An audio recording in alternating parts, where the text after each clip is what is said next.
Good evening.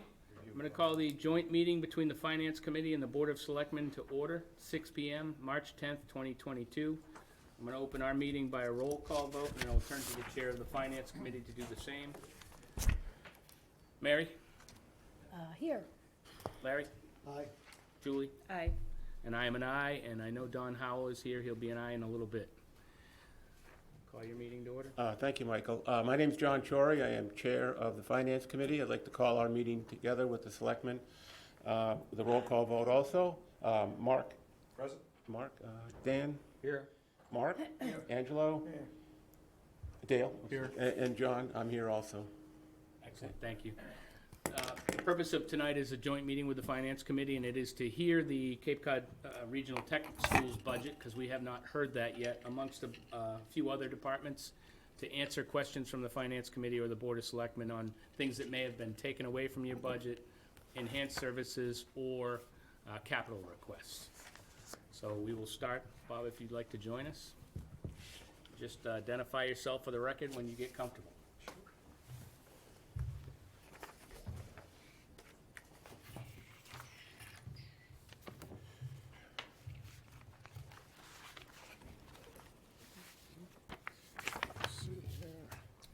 Well, thank you. I'm Bob Sanborn, Superintendent, Cape Cod Regional Technical High School, and pleased to be here this evening in Harwich, where our school is situated. I'm going to go through a PowerPoint. Caleb, if you could bring that up. Both committees, I believe, we might be a couple budget documents short, but I gave out a budget document this evening, but also the line item budget and a PowerPoint that I'm going to go through.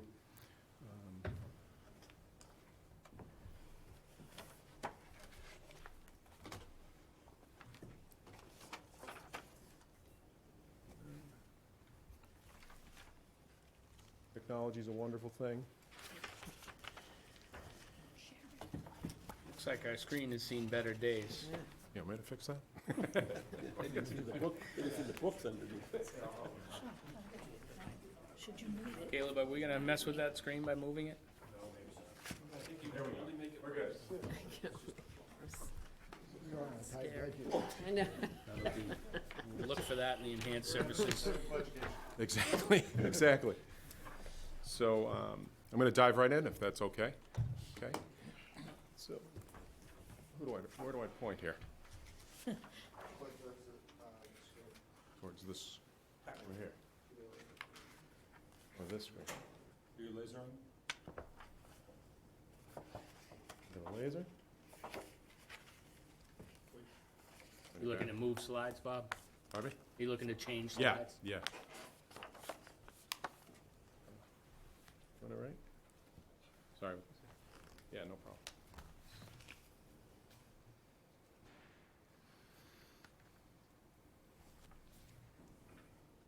I can do it manually. Thank you, thank you. I'll just tell you when to.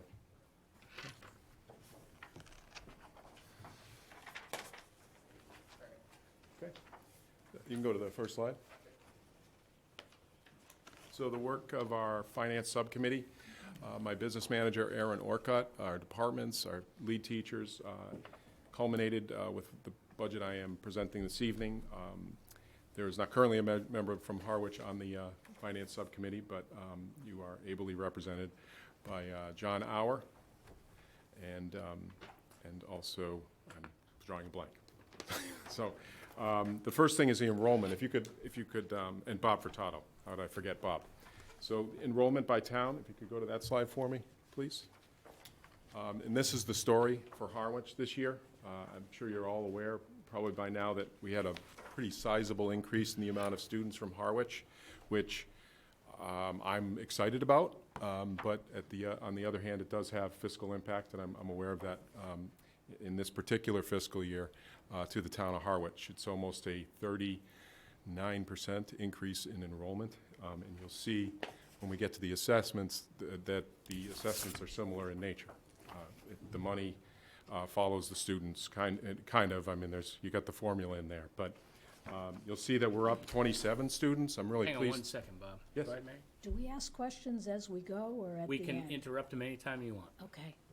Have a Can I question, try Mary? a question? Yes. Yes. I was just curious, the students you have right now are 51. Do they register early enough that you know it's going to be 71? Oh, so every school's budget is set on the October 1 enrollment. So in this case, it's the October 1 enrollment of 2021.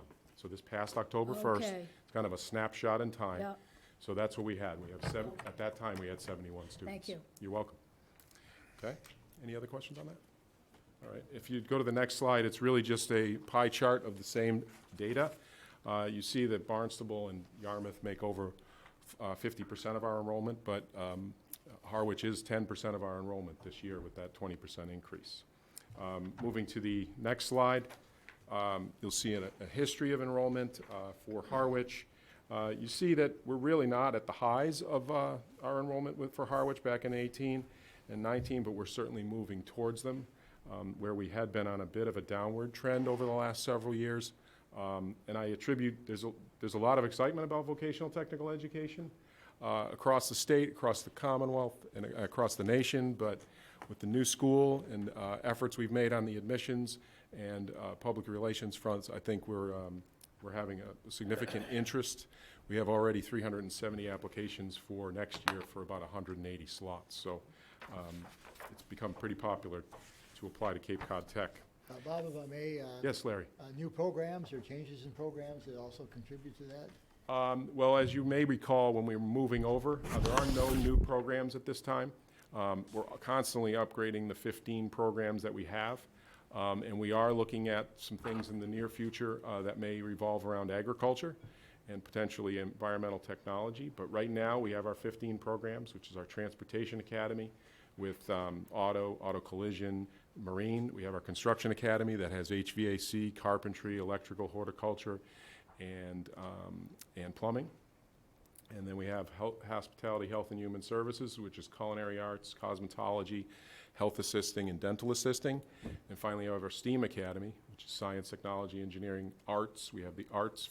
We have a full-time art program now. That's our design and visual program. And it's our engineering technology program and our information technology program. So our building was built around these academies. We also have a freshman academy. You may not know, but students come into our school as freshmen, and they go through all our programs to see what they'd like to do. And then they make some choices over several months. They go into about 6 of their most popular programs in their minds. And then they make a decision really just a couple weeks ago. And then that's their decision to be in that program for the rest of their time with us, unless things change for them.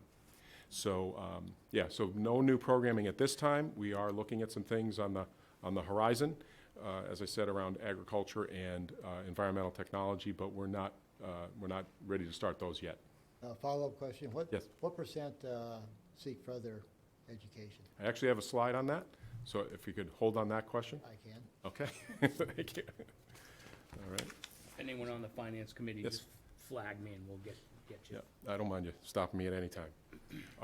So the next slide is already up there. So I just wanted to give you where the budget I'm presenting tonight is a 1.99% increase over last fiscal year. As you see, it's about over $300,000 increase from 22. I hope you feel as though we've been good stewards of the taxpayers' money over the many years, and you'll see we've been usually below 2 and sometimes below 0, or one time below 0 since FY17. Also, I say that, but also very mindful of both assessments you're going to be paying for 20 years on the building, the capital assessment, plus the assessment for the operating budget, which is, I understand, a huge investment for the taxpayers, and I hope it's thought to be money well spent. So moving to the next slide, the revenue side. I am pleased to say that we're starting to get a little bit more state aid. I think that is due in part to the influx of money federally, but also we have a relatively challenged school population when it comes to low income or economically disadvantaged. So that does have an impact on the formula from the state. So we are starting to get a little bit more. And we're also devoting a little bit more money from E&D, about $665,000, most of which is coming from E&D this year.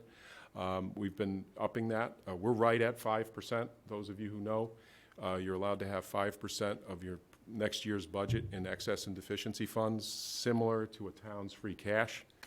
We're right at that number. As a matter of fact, as I'm presenting this budget, I do know that there's going to be a give back at some point, either in this next fiscal year or the one after it, because we had a sizable amount of interest earned on the monies from the building project, over about $900,000. And you cannot use monies interest generated from, and it was CDs, they were in CDs during that time. And so we will be returning that to the towns on a per student basis, either in '23 or in '24, depending on when our E&D is certified for those monies. So we're right at 5% right now. So in revenue, still the vast majority of money to fund all our budget is coming from the 12 towns, as you see, almost, well, $12.7 million. The next slide really just gives you a history of that revenue, which is showing just what I just said, that we're getting a little more state aid, we're devoting a little more local revenue, but the vast majority coming from the towns. And the next slide also does the same with a historical look from 15 on, also showing the increases in the operating budget during those years. So I'm on this slide. Perfect. Caleb, you're doing great. Thank you. What is the money used for? We're in the people business. The most important people are the students. The second most are the teachers in front of them. So 77% of the budget is devoted to people and their benefits. I don't think that's a surprise to you in town government. And the next slide puts those in numbers. You'll see that 36% is devoted to teacher salaries. This budget has about a 2 to 3% increase in healthcare. We did get some good news on Barnstable County. I think we only went up about 4.9% in the Barnstable County assessment for the retirement system. That was some of the reason we were able to get below 2% this fiscal year. So what does that mean for assessments? So for Harwich, this is the operating assessment for the budget I'm presenting this evening. You'll see that Harwich is 1.4 million, which is about a $391,000 increase assessment-wise, which equates to a little over $19,000 per student. And that is a sizable, that's a 27% increase over last year. As I said, that 20 student increase is the big driver of that increase. The next slide shows the debt schedule for the project. And this is just to say that we're in the 4th year now. I can't believe we're already 4 years into the debt schedule on the new building. Recall that it's at 3.3% and that it's over 20 years with level principal. You'll see that it's declining over time. But it obviously town to town fluctuates because this is also distributed on a per pupil basis. So that 20 increase in students is affecting this assessment as well in this particular year. So if you go to the next slide, you see Harwich's at 661,000, if I got that right. Yep. And putting the two together, the overall assessment for capital and operating is the 2.079 you see on the screen. So any questions on that? Thank you. Good. So graduate follow-up study is the next slide I have. And this is to your point, Larry. And this is a relatively illustrative pie chart for our kids. We do a graduate follow-up study 1 year after graduation. Where are they? And 52.6% of the students go on into the workforce in what we trained them in. Another 14, almost 15% are going into the workforce. So overall, what's that? That's about 66%, 67% of the students going on right into the workforce. Those are in jobs that are not directly related to what we trained them in. And then 27% are going on to further education. So, and that can take many forms. That can be Cape Cod Community College primarily, but it can also be a technical school to get further training or credentials. And it's also, in smaller cases, a smaller number of students go on to 4-year colleges, like nursing school, in our case, from our health assisting program. So we did have 2 students. Yes, Dan? Oh, sorry. Bob, does the school provide placement services sometime during the students' years? Yeah, that's a great question. We have a cooperative education program at our school.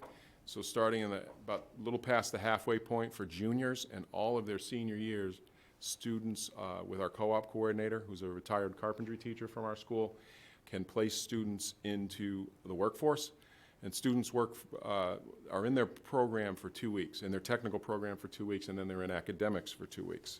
Some people, many of you know this, but we're under all the same mandates academically for students, just like Monomoy or any of the comprehensive high schools that send students to our schools. So academics is equally important, but it's 2 weeks on, 2 weeks off. And on those 2 weeks, in the 11th and 12th grade, they can be in the workforce working for local employers. Those students in the trades, if electrician, Yep. plumber, what have you, if they would have to go to a, what do you call it? They start as apprentice. Apprentice, that's, Yep. yes, that's. And then they work towards a journeyman's and then a master's after that. Okay. But they do earn hours towards that, depending on, they're called tiers. And I believe they can get up to 2 tiers if, for plumbing and electrical in that case. We have 85 students right now out in the workforce that are eligible. They have to be making the grade. They have to be making the grade academically as well as technically to go out into the field. Thank you. You're welcome. And those often turn into full-time jobs upon graduation. Okay. And my final slide is about OPEB, other post-employment benefits. Our finance committee and Aaron Orcutt, our business manager, really got serious about OPEB in 2015 when we joined the Plymouth County OPEB Trust. And as you see, we've already funded our liability by 13%. And that is set to be fully funded in 28 years, probably 26 now, because we started this a couple years ago. And what we've been doing, in this budget this evening, there's $250,000 in there under the insurances area, and that's for OPEB. All that money does is it's funded by the towns, and then it goes right to the Plymouth County OPEB Trust to grow. We've had, except for the last couple of weeks, growth has been exceptional. So I haven't seen a report since the carnage of the last couple of weeks, but we've been doing very well prior to that, as many of you may know. We've been earning well in excess of 10% over the life of the OPEB Trust Fund so far, so we're very excited about that. And so I said 250. Next year I'm going to be asking for 300, and we will stop at 300. And we will ask for 300 every year during that 28-year cycle. And then when Barnstable County, the retirement system is fully funded, which they say is going to be fully funded in 2039, we would take the monies that we have devoted to that and move them right over to OPEB, which would be a sizable increase, because if you look at the thing tonight, I believe it's about $400,000 or $500,000 or $600,000 to Barnstable County retirement. So that would be upwards of $800,000 or $900,000 back in 2039, 2040. So, which would finish out the schedule and hopefully be fully funded. I believe it's by 2048, something like 2047. I will not be at Cape Cod Regional Technical by then, but we'll have a little party if we fully fund our liability by then. That is the end of my formal remarks. So if there's any questions, I'd love to. And by the way, an open invitation. Many of you have already been out to the facility, and to taxpayers out there in TV land also, please come by and see the place, make an appointment, and love to show you it. Thank you, Bob. I'm going to start with the Board of Selectmen on this round, and I would first call on the town administrator if you have any comments, questions. I don't want to ignore you tonight. I'm going to save my voice and my energy for later presentations, other than to thank Bob for coming tonight, and we do have a great partnership, and look forward to continuing that. Likewise. Thank you. Don? Thank you, Mr. Chair. Since I already talked to Rick about it, it's not a gotcha moment, but I don't want to let the opportunity go by about doing something to honor Jimmy Marstein. I know you got a plan, so I'd love you to be able to say it. That agricultural endeavor that I referred to would certainly have an homage to Jimmy Marceline if it comes to fruition. Mary? No, great presentation, and your results with the kids speak for themselves. You know, I pawed through your budgets, but I don't take quarrel with it. My concern is our numbers went up, so the budget went up, so Yeah. I'm good, thank you. Thank you, Mary. Larry? No further questions. I always appreciate your concise presentation and budget. Thank you. Thank you. Julie? No, you know, the numbers went up, and that's painful on our end, but it's also great because we need more plumbers and electricians and tradespeople, so it's a good sign, so thank you. Thank you. I would echo Larry's comments. Thank you for a clear, concise budget. It's easy to follow, and I think it's great news that we have 20 more kids going from Harwich to Cape Cod Regional Tech. I think that, but I understand on an annual basis, sometimes it's a stinger. We've had a great deal for several years. Yeah, that's true. John, I will turn it over to you.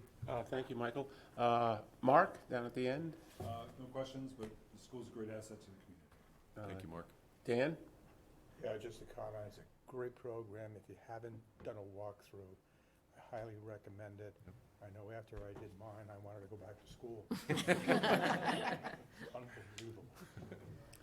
Mark? And I mentioned this to you before, Bob. How is the school resource officer's cost allocated? And assuming you have a school resource officer for full-time, shouldn't the assessment be based on the same assessment you have with students?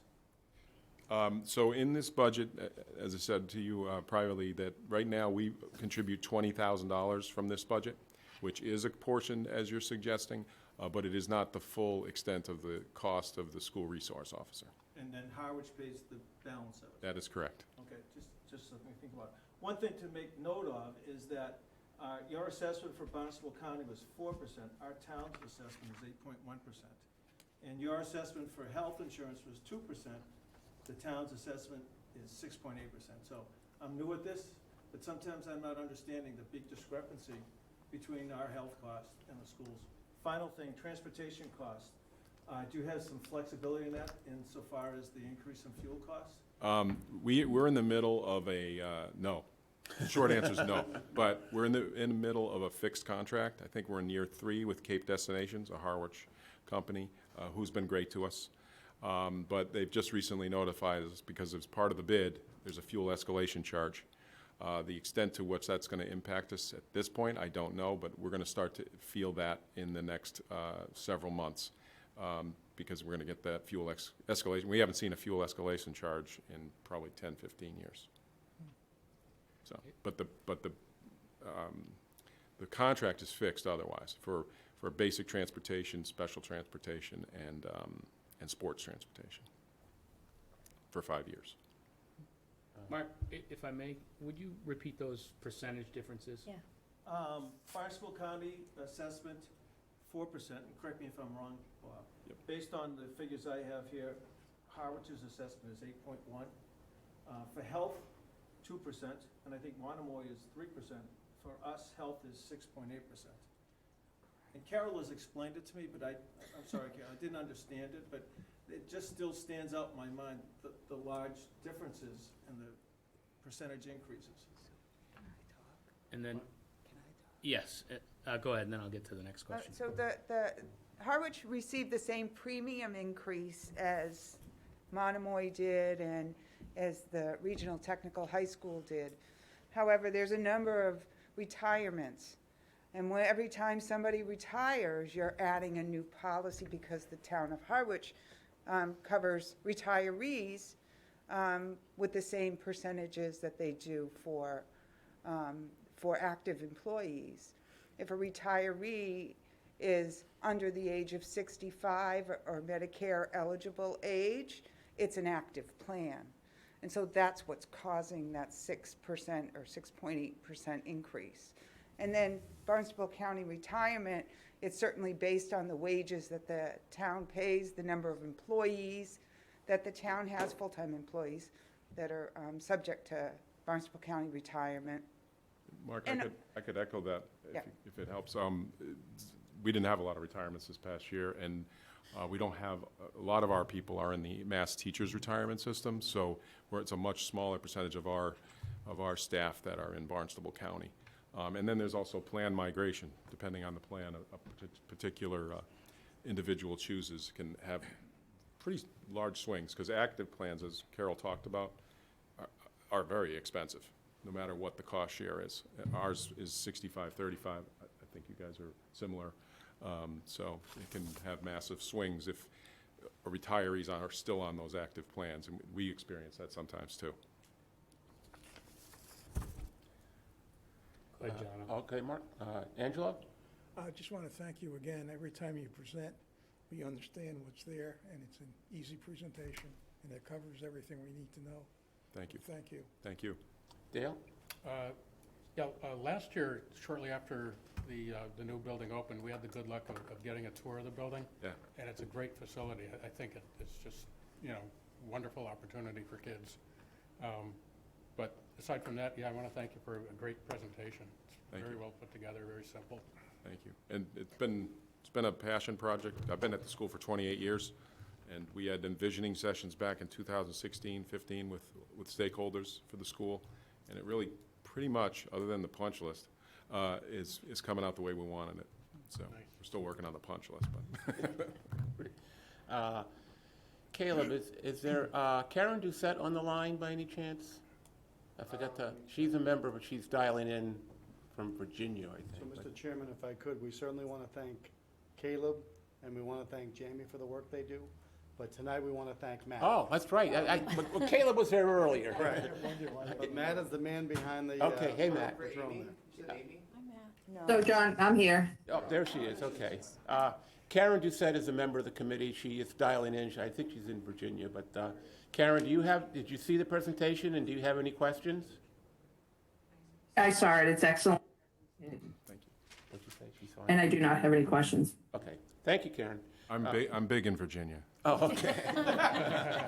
Good. Well, thank you, Bob, for coming. And thank Erin, I told you earlier, Erin Ercott, Bob's business manager, is very, very helpful. She's answered all my questions, provided me with spreadsheets, any information I asked, she gave quickly, and thank you for that. People said it's a gem of a school on Cape Cod. It's a beautiful, beautiful school. And one thing you didn't mention, though, was your cafeteria is now open, right? Oh, yeah, we actually had people from the public in our restaurant, which was fantastic. So come on over. Right now, we're just open Tuesdays and Thursdays, but I see that expanding over time. So come on over, see the place, and have a lunch. Maybe go down to Cosmo, get a haircut, or a foil, or a manicure, or a pedicure. And How's the dental program? dental, we can't do live dental work, but we can refer you down to Patriot Square to the Ellen Jones Dental Clinic. Okay. One last question. How many students stay on Cape? Was it 57%? No, the last time we asked that question, which isn't a required question of the graduate fall, it was over 84%. 84, okay. And that's 1 year after graduation. You know, that's definitely, I guess they have an advantage because they have a parent here probably with a home for one Yes. thing, so that Yes. helps. But thank you, Bob. And Thank you. no other questions. And you're right, Aaron did do all the work. So Yes, that's the way it usually works, right? Thank you. thank you, Mike. Thank you, everyone.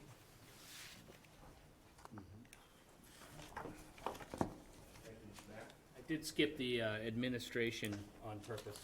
Joe's gonna be here all night, so I figured I would go through department heads that took their time to be here first. Robin, are you ready? If not, I can. Okay, so, you do the Gravestone one first?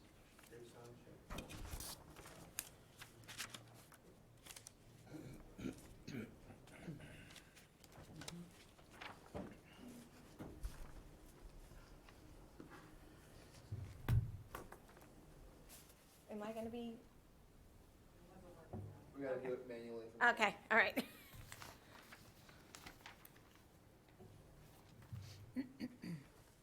Good evening, Robin. Good evening. State your names and, for the record, please. Okay. Robin Kelly, Cemetery Administrator. And Rob Thompson, on the commission. Welcome. So we're gonna do the Gravestone Conservation CPC article first. So I made a PowerPoint for you guys so that as I'm reading along, you can follow along with me. The amount of the request is $118,800. The quote that we got was $108,000, plus we did a 10% contingency fee. Okay, if you could do the next slide. Robin, this was voted by CPC already? Yeah, yes. Do you want to, instead of going through the whole presentation, you want me to go to questions first, and that way you can refer back, or do you want to? It's pretty quick. Okay. It's a pretty short one. So the project is going to be cleaning, consolidating, repair, and resetting of grave markers. We have 65 total repairs, 45 monuments, 20 footstones. 158 monuments need to be reset. Don can attest how terrible this graveyard, the condition of it is. If you could just switch to the next slide. So our oldest historical monument in there is from 1797. It's a Civil War, Revolutionary War veteran, Ebenezer Eldridge. Next slide. We mapped the location of the entire cemetery. It's been divided into a grid, which was set up by the people in the church. If you go to the next slide. Each of the memorials have been identified with its location and the work to be completed on each single gravestone. So what we do is we go in and we take photographs before when we put it out to bid. During the entire process, they have to take before photographs, after. They have to tell us everything they did to it. It has to be digitized through the entire process. There's a lot of work involved. Okay, the next slide, please. The preservation of the gravestones is in the best interest of the town. This is a very well-visited cemetery. There's a lot of Mayflower descendants that are buried in this cemetery, as well as other historical figures from the town. Some of the monuments you can see in the pictures, they're completely buried under grass and have been broken. Next slide. So the church owns the land around the cemetery, but the town had gone to, at one of the town meetings in 1948, to take all of the, a lot of the church burial grounds in town. So this was Chapter 227. And this was for the town to take care and custody of the cemeteries. It did go to town meeting, and then in 1949, as you can see, it was, the next slide, please, Article 60, and it passed unanimously on the floor. There was no debate. So the cemetery department took over care and custody of all of these burial grounds. We took their perpetual care money and put it into our perpetual care accounts. It is our responsibility to maintain these monuments. The next slide. So this is the Harwich United Methodist Church letterhead. This is from the original last year. We had put the CPC article forward, and then it got pulled because we wanted to keep the town meeting smaller. So this was their letters of support from 2020, and then they updated the letters and went into a little bit more detail why they were supporting this project in 2021. And then the final slide is one more. So, so this was unanimously supported by the Historic Commission on November 18th, 2020. It was approved by the Board of Selectmen in 2 meetings on August 9th, 2021, and then September 27th, 2021. And we're in support by the Harwich United Methodist Church at a meeting that they had on July 30th, 2021. So we really want to move forward with this project. The cemetery is in desperate need of repair, and we hope that you guys support it. Thank you. Any questions? John, why don't we start with you on this one? Thank you, Robin, for your Yep. presentation. I know you've worked hard on this particular item Yeah. of your budget here. And I had scheduled you to come in on next Tuesday for us. Yes. You don't have to come in now, Oh, good. okay? So, Night off. I wasn't, so I thank you for accepting my invitation Yeah. previous. Not too much to say on this project. It's a good project. I know it's hard fought for 2 years. That's Yeah. a big question, who owns the property. We Right. figured that out. So I've seen your work. You've shown me your work on other cemeteries. We do have beautiful cemeteries. and We that's- do. That's, attributable to you and your department and your commissioner. So thank you. Yeah. Dale? Yeah, just a quick question. So this is $118,000 for the work that's identified for this current That's correct. go-around. Mhm. What will, do you have any means of raising funds other than from the town for future work that needs to be done? No, I do look at writing grants and stuff like that. We are doing several other projects going forward. We're doing a different project, not on gravestones. We're doing a Veterans Memorial Circle, which is a CPC article that was approved last year, but we're doing fundraising for that because we're creating a Civil War and Revolutionary War memorial for there. So we've reached out to the SAR, and there's other organizations that are veterans agencies that are willing to give us money for support for that, but So- not for this particular. As they continue to decay and need more work, you'll be coming, Yeah. somebody will be coming back to the town for Correct. funds for Right. care and maintenance. Okay, thank you. Angela? Just want to thank you for the information. It's useful. Mark? Thank you. Dan? No, good job, Thank you. as usual. Thank you. Mark? No questions. Karen on the line, do you have any questions on this particular question? Or presentation, excuse me? No, thank you. Okay, thank you, Robin. Open it up to the board. Don? Thank you, Mr. Chair. Just had full disclosure, she alluded to it. I'm a member of the church, I'm the treasurer, and I'm on the board of trustees. But the confusion about the property from the last town meeting is resolved, and just clearly for the public's sake, the underlying land was never conveyed. It's still owned by the church, but the care and custody of the headstones, which are really quite historic. The church itself started 5 years after the first burial for the Union soldier. So there's just all kinds of Dones, Chases, Dickersons. It's part of the history of the town. And this will cover the whole burial ground. Mary? No questions. Great presentation, Robin. Larry? Thank you. You're digitizing the The pictures of information, the- so- Well, yeah, let me finish. Well, since you're digitizing it, will that information be available online if Yes. people want to search for? Yeah, so historical? so after it's finished, it'll be put on the cemetery page. We always give a copy of it to Ginny for the library as well, because Yeah. a lot of people will go into to her to do research. So we digitized the cemetery books before with the CPC article, so you can search information on those. When we were doing the rails at the Evergreen Cemetery, we wanted to know when the galvanized pipe was installed, so we actually searched by galvanized pipe, and we pulled up the original order from the 1890 and who installed it, and it was pretty cool. So it's important that we digitize these records, because then if somebody goes to look for them, all they have to do is put in somebody's name. So I think that's why it gets so expensive. It's not just the cleaning of the stones, it's the indexing of the entire record of each memorial, and then making it available for the public. Thank you. Yep. Julie? Oh, I think it's a great project, and maintaining our history is so important, and it's great that it's also available digitally, so, Right. thank you. Great presentation, thank you. Thanks. So I also did a small little PowerPoint on my budget, which is a very small budget. So I just wanted to, see if we can get that up. So we did get, Joe had given us questions that he wanted us to answer for you guys, so I'm just gonna go over a few of those questions, pretty much it.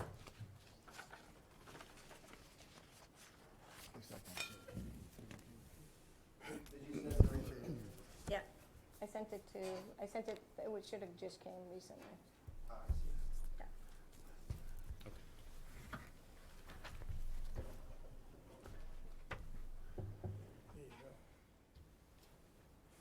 Okay. They asked each department what our mission was. So the cemetery administration's dedicated to and responsible for the care, maintenance, and preservation and improvements of over 98 acres of grounds, monuments in the Marceline Arboretum. Our objectives is to offer the people of Harwich and their families the burial ground services consistent with the town's needs, the social and cultural needs of the residents of our cemetery's beauty and historic settings. We strive to preserve and maintain our cemeteries while simultaneously developing and improving new sites and offering new interment services in a financially responsible manner. our proposed budget, we had enhancement of services. In the budget, we wanted to hire one part-time staff member to assist with my administrative functions. The budget also seeks to address the needs for additional burial space in our town, with both expanding the undeveloped areas within our existing cemeteries. So we have a whole bunch of cemeteries that we have land that is not developed yet. So they're under our care and custody already. We're not buying any more land. This is land we already own. So in Evergreen, Mount Pleasant, Pine Grove, and Kelly, we all have land that we're not actually using, that we can expand for a future. And then expanding some of the older burial grounds, and like in Island Pond and South Harwich. What we're looking at doing in those cemeteries is, as anyone who's been in Island Pond knows, we're running out of space in there, but a lot of people still want to be buried there. So what I'll go in and do is I survey the lots that are currently there, and if somebody bought a 4-grave lot, and then there's a space between it to the next 4-grave lot, how much space is that, and can we actually utilize that space and turn that into revenue for the town? So we do a lot of that, especially in Island Pond and in Mount Pleasant. A lot of people want to be buried in Mount Pleasant as well. So we want to go in there and figure out what spaces are available. It can become time-consuming. There are other lots that are in all of our cemeteries that were purchased in the 1900s, and no one was ever buried on them. So you have to kind of do extensive research to make sure that somebody wasn't buried and they just didn't put up a headstone, and find out where those family members went.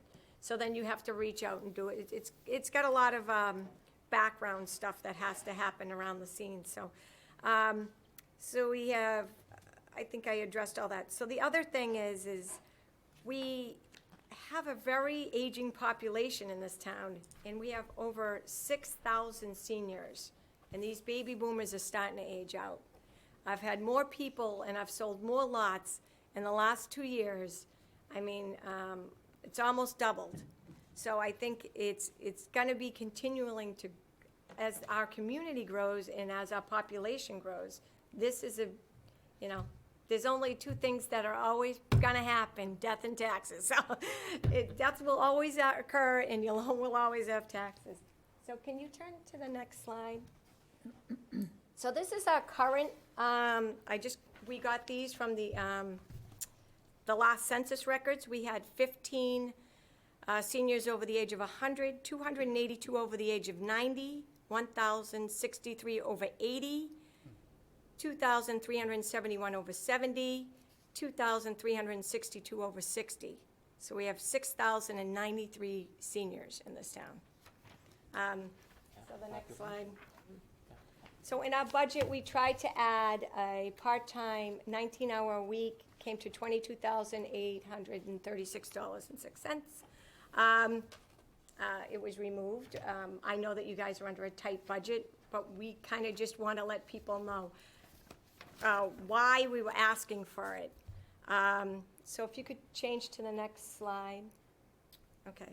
So this is pretty much it in a nutshell. Due to the most increase of the end-of-life preparations because of the pandemic and general increase in the population, we need somebody to assist with these burial things. I buried 100 people last year in this town, and I've already scheduled 39 burials, and it's March. So the burials this year, I can tell you right now, will be over 100. And so I work 24, I'm on call 24 hours a day, 7 days a week, and I work weekends, and a lot of burials happen on Saturdays. When I'm on vacation, no one is cross-trained to do my job. So we do have the DPW, which has assisted me with some of the burials, but they're not trained to sell lots. There's nobody there trained on selling lots, marking out lots, or doing my job. So this is where the problem comes in. So when I go on vacation for a whole week, I get phone calls the whole time I'm on vacation and at one time, when I was on vacation last year, they dug the wrong grave. So, And can you imagine had somebody been in that spot, unmarked? I mean, the lawsuits, the embarrassment. Robin, real quick, will you just go back to that back slide? I can't read even with my glasses, the number oh, that was taken out. okay, it was, can you, Two prior. 22,000? $22,836.06. So that's for 19 hours a week. At this point, I'd take somebody for one day, 7 hours a week. But I mean, I think that somebody at some point needs to be trained to sell and meet, and it's a very difficult thing. I mean, alone this week, I had a mother call me whose baby died at their house. And then, so it's not just anyone that can meet with these clients. It's gotta be somebody who can handle the tough conversations. And it's meeting with the families, going down to the cemetery, helping them pick out lots. You have to walk them through the entire process. It's not so much just,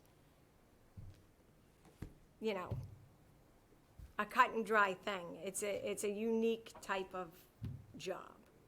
Thank you, Robin. Can I just say it more bluntly? Go ahead. It's not a cubicle where at 3 o'clock in the afternoon, the door closes. It's, as Robin said, she's contactable all year long, every day. Who else in the town is that? Sheila House, perhaps, or people with a 3-digit phone number, 911. So, I mean, that's why she needs some help, and that's really why I'm here to support that. But, well, I'll just leave it at that, because it really is a dire need for the town to have somebody there that can pick up the slack when Robin gets her vacation or days off, or the weekend. Thank She you. comes in for burials on Saturdays, and that's not an overtime situation. Have we, Robin, I know I've asked this question in years past because this has come up. Has there ever been a study done of what other towns are doing? So what are they doing around us, and just keep it brief. Okay. That would be very helpful, I think, to the finance committee, the town Yeah. administrator, and this board. So so I had recently done a study for each one of the surrounding towns. So Barnstable is so we have 98 acres, and the only other town that's similar to us is Barnstable. They have 102 acres. They have 7 cemetery employees. Yeah, They I'd like have- to just see it in writing. Yeah, so they have 2 people who are in the office. So, but they do 200 burials a year. I'm not gonna say they don't, we do half as many burials as them, but they have 7 people on staff. So in Dennis, they have the girl that has my same job in Dennis. She has a secretary, or she has somebody in her office that ends up covering her. So I do everything in my office. I type our minutes. I do everything. I'm the secretary and the administrator. Like, I have to do all my invoices. I do everything in my office. Okay, I'm gonna turn it to questions from, we'll keep it in concert. Go ahead, John, why don't Sure. you start? Thank you, Robin, for coming in, and you can talk about your warrant article, too, a little bit after this? I already did. I talked, Did that The I did warrant? that first. Not the warrant, not CPC you talked about. The warrant. Regulations. Oh, the The rules and regulations. regulations? I don't know that, does it have to go on the warrant? So I had sent a letter to the town clerk, right? And he had said that he didn't think that it had to go before. It does. It's always gone in there before, and Okay. it's in the draft presentation. I mean, I'm fine know. not talking Yeah. about it, but I just, Yeah. So the commission has redone the rules and regulations, and then we were going to put it in, and I had submitted it and asked a question to the town clerk, because I guess the harbor, right? They changed their rules? Correct, there's any number of different regulations. Question was asked of the department head, is there a statutory or local requirement? And that was the question to be vetted. So I have not heard what the response is yet. It's always been a local bylaw that's been voted on. So Okay. that could be it, that it's a local bylaw. So we'll confirm that it's a bylaw, and then we'll try and get it in. Well, there's a placeholder already. I already in the put a draft warrant. placeholder on yeah, there is a the warrant. placeholder in the warrant, but I was just wondering if she was gonna get to it tonight. So we'll That's get fine. to the description, but let's confirm. Correct. that we have to do that? It's in your packet material for your Monday night meeting. Okay, thank you. Okay. Do you want to ask questions about the position, or do Yeah. you want to have her do the warrant article first? I was just asking if you're going to do that next. Oh, well, we can do it. Okay, that's all. I just wonder, okay. About the lots, how are the prices set on the lot? Do you do a competitive analysis across the Cape, or how does that done? So so a single grave space is $800 if you're a Harwich resident. If you're a non-resident, it's $900. If you want a cremation lot, it's $500 if you're a resident, and $550 if you're a non-resident. We have a lot of people who work in the town that want to be interred in the town, but they're not residents. And we have a lot of people, believe it or not, from Chatham who buy here in Harwich. Probably more Chatham than any other town. And is that uniform across the Cape, or is it, are we It's high, pretty we low? we're pretty uniformed. I think some of the towns are a little bit higher than us, and I think a couple of them might be $100 less. But so you constantly look at that? Yes. So we're not Yeah. underselling our lots and stuff like that? No, we're And- not. And 98 acres, you say, so it sounds like there's a lot of space out there. Yeah, and there's like, if you go, because we took over Pine Grove, and that was, a good-sized cemetery, but a lot of it is undeveloped. So across the street from Pine Grove's all woods, and behind Pine Grove, that whole back area is, we finally cleared the title to Kelly, which we had been working on since 2008, which was another 3 acres that we just recently added. And then we had the fence that was moved wrong in Mount Pleasant, which we straightened out, and we got another couple acres. So, I mean, it is a lot of property. Okay, thank you. Dale? No questions. I mean, you make a very compelling presentation. Thank you. Do you ever get sick? I do. I actually had COVID and had to answer the phone while I was sick, so I very rarely get sick, though. I think I've only taken probably, since I started working in the town, maybe 8 sick days, and I've been here for 18 years, so. Thank you for your presentation, Robin. Angelo? I think it was a great presentation, and I think that we should vote to approve getting a new person to help. I think I'm not usually in favor of adding people to the town's business people. But this seems to be, and has been for a long time, a real need, and I think we should take that up. Thank you, Angelo. Mark? I'll second to what Angelo said. Can your revenues support an increase in an additional person? So we had, like last year, we asked if we could take it out of the cemetery revolving account. I know that other people pay for their part-time employees out of their revolving accounts, and we asked if it could be done, and we do have enough revenue in there to do that. So I don't know if that's would help the budget. Okay. I'll be selling lots pretty much every week, so I don't see that there would be a problem with that. Dan? I have no questions, but I just want to comment that I'm always impressed with the yeoman's work that you do for the town. I mean, it's a load to carry. Thank you. Mark? No question. Okay. Karen, on the line? I'm good, John. Okay, thank you, Karen. Turn it over to the Board of Selectmen. Julie? And thank you, this is a great presentation, there's a lot of information, and I think we always learn how many more acres, and to your point about the increasing number of deaths by an aging population. When you looked at Barnstable and Dennis and their staff, one question, do they have somebody cross-trained to do? Yes. Right? They all do. So they have somebody to back up. Yes. And also, I know we talked about, just because the other issue with the planting of some shrubs on cemetery property, I'm sure that the engineering that we don't currently have impacts you as well, in terms of having to wait to do certain things, or Right. other issues related to assessing the cemetery and spaces, all the different cemeteries, so, I know, we do miss Paul Sweetser, because he used to do a lot of work for us. So even just laying out different areas, if he would grid it out for me, and then we could just order our own little metal markers, so we wouldn't have to pay an engineering firm to come out, and we could just do it ourselves, but it's tough without a surveyor or anything. Right, and the engineering services are difficult to get these days. So I guess I have two questions out of that, is to your point earlier about if you could take the money out of the cemetery revolving account. I don't know the answer to that, so if we could find that out, if that's something we could do. And I guess that's another question on the engineering services. Can that kind of money come out of that account? Just so you could move forward on certain things? Oh, we do You pay do for do that. engineering services out of there. Okay. Yep.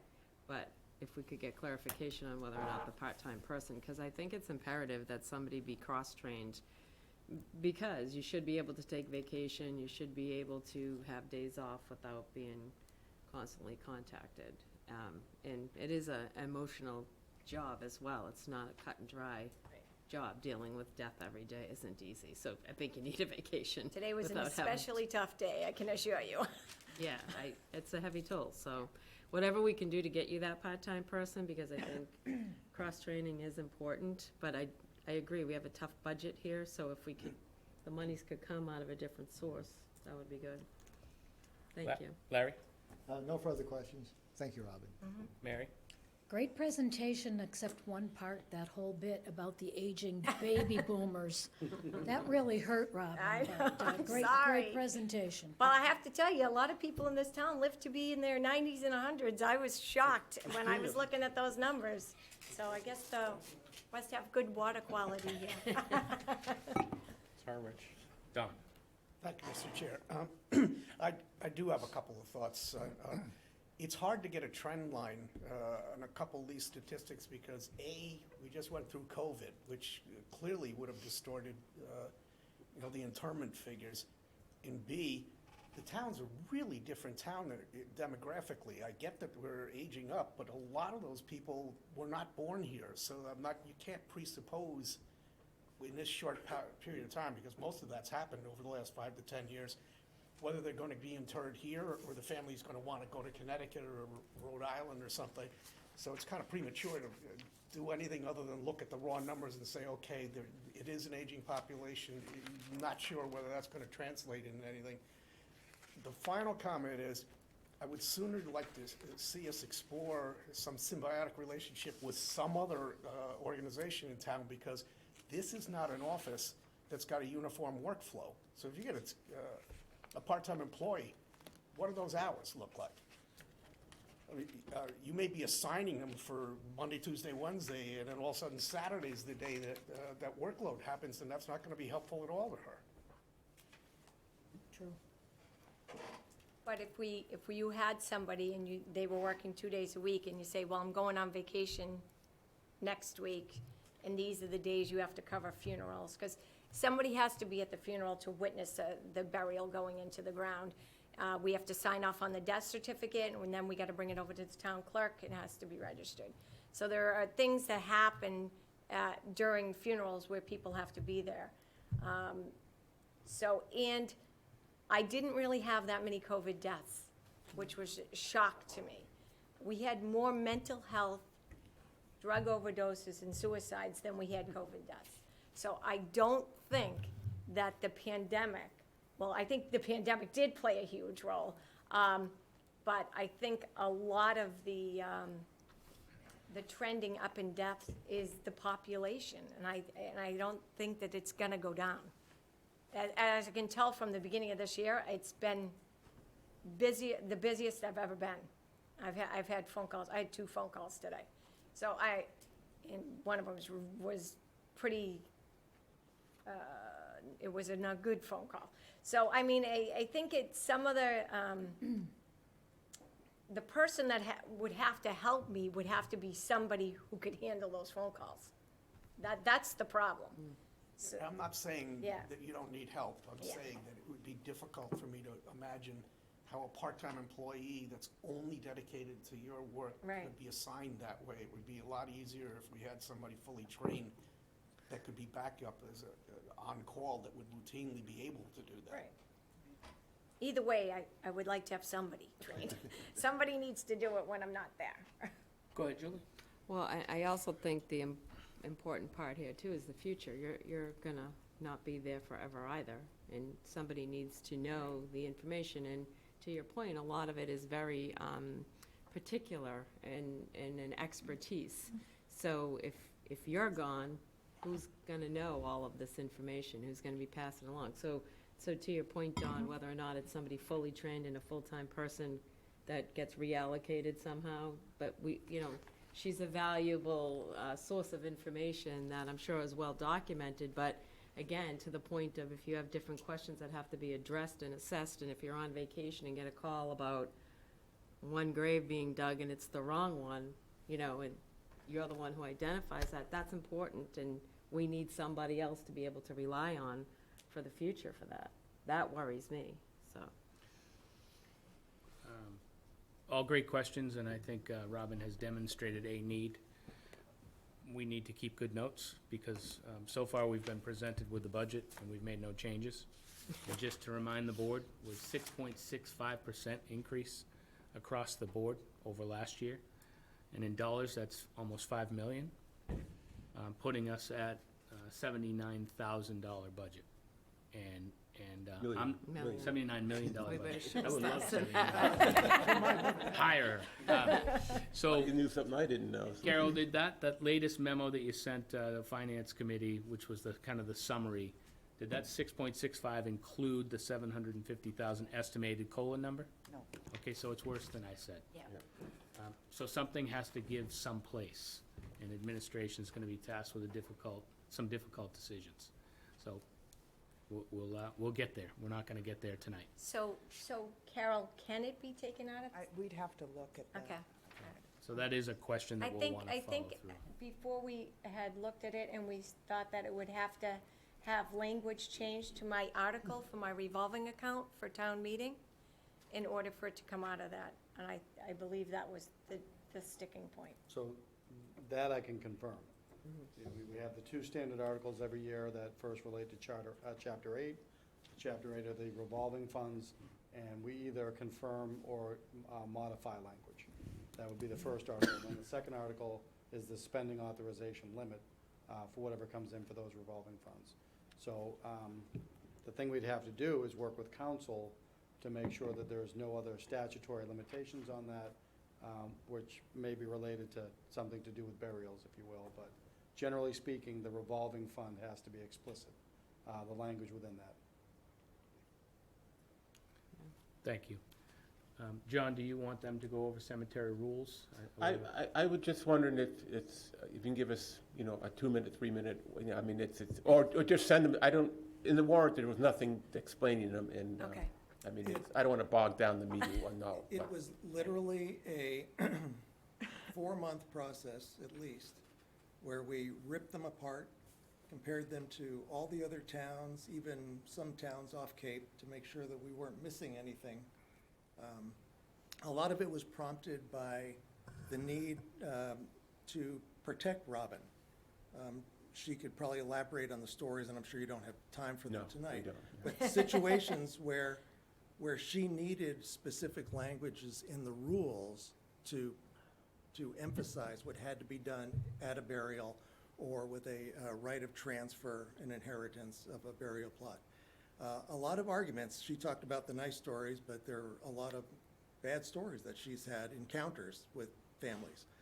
So that was one aspect. We also wanted to clearly define the different sizes of the plots, what could be buried where. We're going to redesignate certain cremation zones that we could put multiple burials and increase the burial count in that area. So we started top to bottom. We kept going back to what we had originally and are still working with, and it was essentially a rewrite with an expansion. Okay, great. And we'll see those at some point, I imagine, yeah. So with the increase of cremation lots, so a lot of the lots that were divided up in the town when we originally made plans for them, we had a ton of full-body burial lots because that's what people were buying at the time. But now so many people are going cremation, and we're trying to not have all this unused huge space where people put just one cremation in. So we're trying to make it more, economical for people, making smaller lots, there's less money for them, but we actually end up with more because we have more to sell. And to maintain the flavor and the beauty of the cemeteries, Yeah. based on the number of markers and monuments that families want to put in. Thank you. And one quick question. Can pets be buried now with humans? No. No, still no, okay, thank you.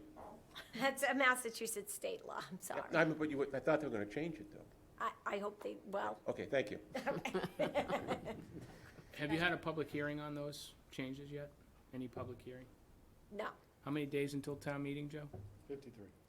So 53 days till town meeting. I suggest you get ahead of this soon, Okay. because one thing I remember, I don't remember a ton, but controversies around town meeting time and warrant articles, it seems like cemetery rules was one of the highest on the list. Always. Always surprising. So we need to get ahead of this. Okay. If we're gonna vote to support Okay. that, we need to get ahead of this soon. Don? Thank you, Mr. Chair. I was going to echo that. Yeah. That seems to be the biggest problem. Thematically, you can explain what you're trying to achieve, but it always comes down to the language, and that's what everybody gets hung up on, is how are you saying what you're saying and what are the implications to somebody. So we really need to see the actual Yeah. proposed regs. Thank you. Okay. Thank you very much. Thank you. Thanks for coming. Thank you. Thank you. Thank you. Community Center.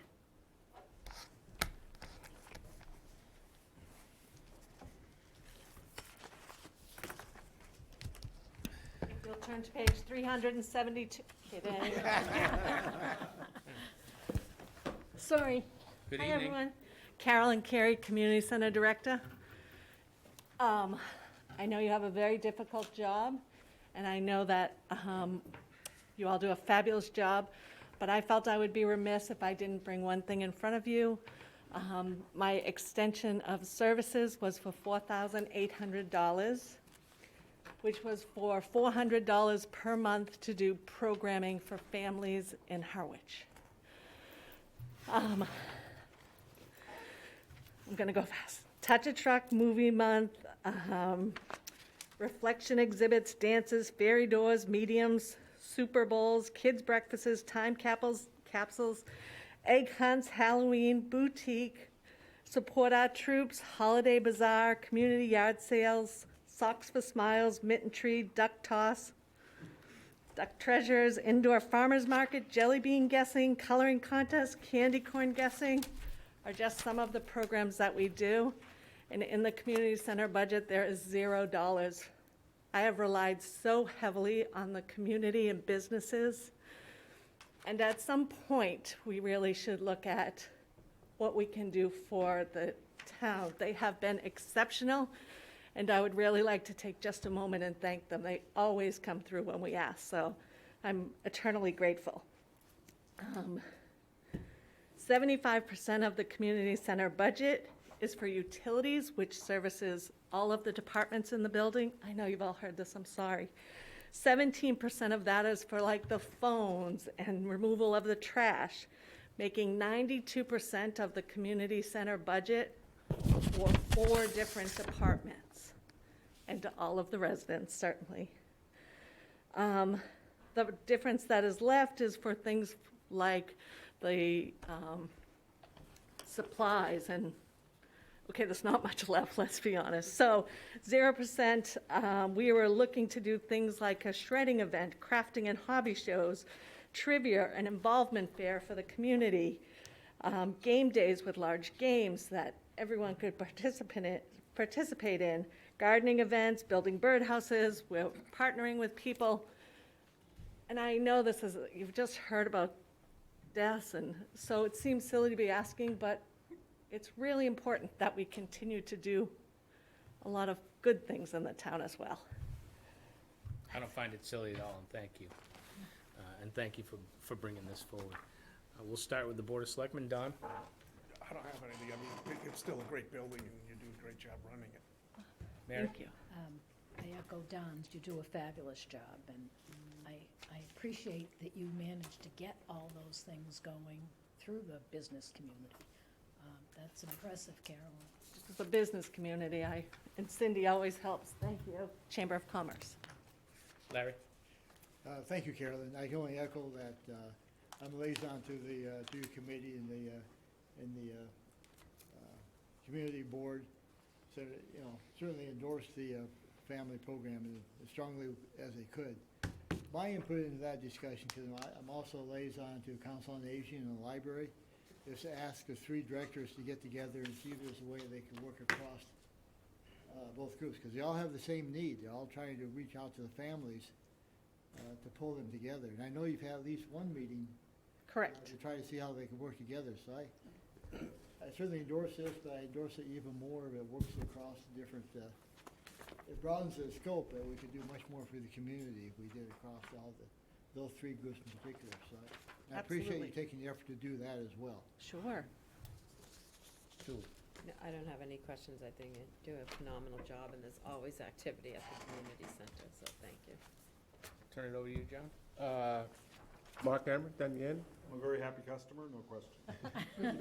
Dan? Me neither. Mark? No, great job. Just a quick question. You reduced your budget by 5,000. How come? If you have all these other needs, I'm just looking at the line item, $115,000 proposed this year. Last year, you were 121. So the mission that I took was, and if I misinterpreted, I'll apologize in advance, was that we were supposed to come in level funded. So I was trying to come in level funded, which would also include the staff. So the only place that you can cut is by doing small things and less of them. So that's why, but I was trying to come in level funded as requested. Any other questions, Mark? Angelo? It strikes me that doing things for people in the community center that we spend a lot of time on and money for is a good thing. It's another thing that I think we should be looking to do. And did you say it was $20,000 in total? $4,800, Okay. which is $400 a month for 12 months. Some months it's not that much, but other months it's more. So the So average is For the year, you need $4,000. $4,800. I would think it would be ridiculous not to come up with $4,000. Do you want your checkbook? Just kidding. I'm kidding. Dale? No questions, thank you. Thank you. Just a question for you, Carol, and Joe, too. Monday night, we're meeting again for capital budgets. It would be appropriate to ask Carol on her capital questions now or Monday night, Joe? I think it would be appropriate Monday night because you're doing that jointly with the Capital Outlay Committee. Right. And if it impacts upon the budget, they would need to be part of that conversation. Okay, but who can speak to the specifics of the capital projects, as to the need for them and want for them? Would you be able to speak for that? Well, I've already alerted the department heads that the meeting is happening on Monday. Yeah. And so I've urged them, if they have anything in the fiscal year '23 budget, to be present and available. Okay, because you do have a couple items in there, some green energy equipment and fence around the community center. Well, some of that is facilities that relates to the community center. Okay. So DPW, Lincoln, and Sean Libby would talk to that. Okay. And then there's two items I think that Carolyn could speak to on Monday evening. Okay, it's the fence and weight equipment. Gym equipment, yeah. Weight equipment, yeah. Okay. Not the fence. Not the fence, that's a Sean. Correct. That's a Sean Libby. Gym equipment. Okay, I just had a question on the fence, I did walk it, I did see it, and I was just curious if it has to be replaced or whatever, but we can talk about it Monday. Sure. Thank you. Will you be there Monday night? So prior to the board's meeting, the community center is having the public in, but I should be here by the time you get to the community center on your, but I have no problem if you want to ask that question tonight to give Carolyn a pass for Monday night if she can't make it back in time because she's already working, so. Well, Sean If you will have a ask, question on the gym equipment, oh, not the gym not the equipment, no. fence, not the other No, stuff. that's fine. Any questions on, all you're going for is gym equipment, correct? and yes, and that is from the revolving fund. It was just that we wanted to make sure we were answering everyone's question. It had a source, it's from the revolving fund, so. My point is, does anyone have a question now on the gym equipment? And then, No, John, okay. just to remind you, you have one online. Oh, Karen, I keep forgetting. Karen, any questions for Caroline? Karen? Oh, I bored her. I guess not. Don't take it personally. I just had to, mention sorry, I had to Caroline. unmute myself. Any questions? Well, just about the gym equipment, Oh, here we go. Go ahead.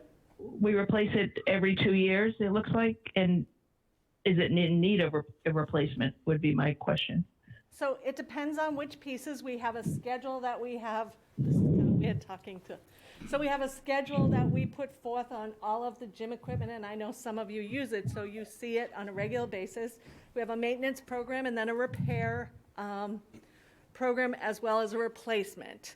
So the equipment lasts, it doesn't last a number of years, it lasts a number of uses, however many times. And some of Right. our equipment is utilized much more. Treadmills and ellipticals are used much more. Free weights and things like that do not get replaced as frequently. And it won't get replaced unless it needs to be. And we have a report and all of the service records to indicate that. Okay, that's awesome. Do we get any, can we resell some of the used equipment and recoup some of that cost? Just to try and offset some of it, but that's just something I think about. That I don't need all those answers right now, but Oh, I that's can something I answer. would think about. You don't know me very well because I use everything until it cannot be No, I used don't. anymore. There are binders upon binders. No, we get no resale for any of the equipment. There has been 1 or 2 times that we can, but usually we utilize it till it has no useful life. All right, fair enough. Thank you. Thank Karen. you. Thank you, Carolyn. All set. Thank you, Karen. Wow, this was easy tonight. Amy, Don't leave so fast. conservation is up next.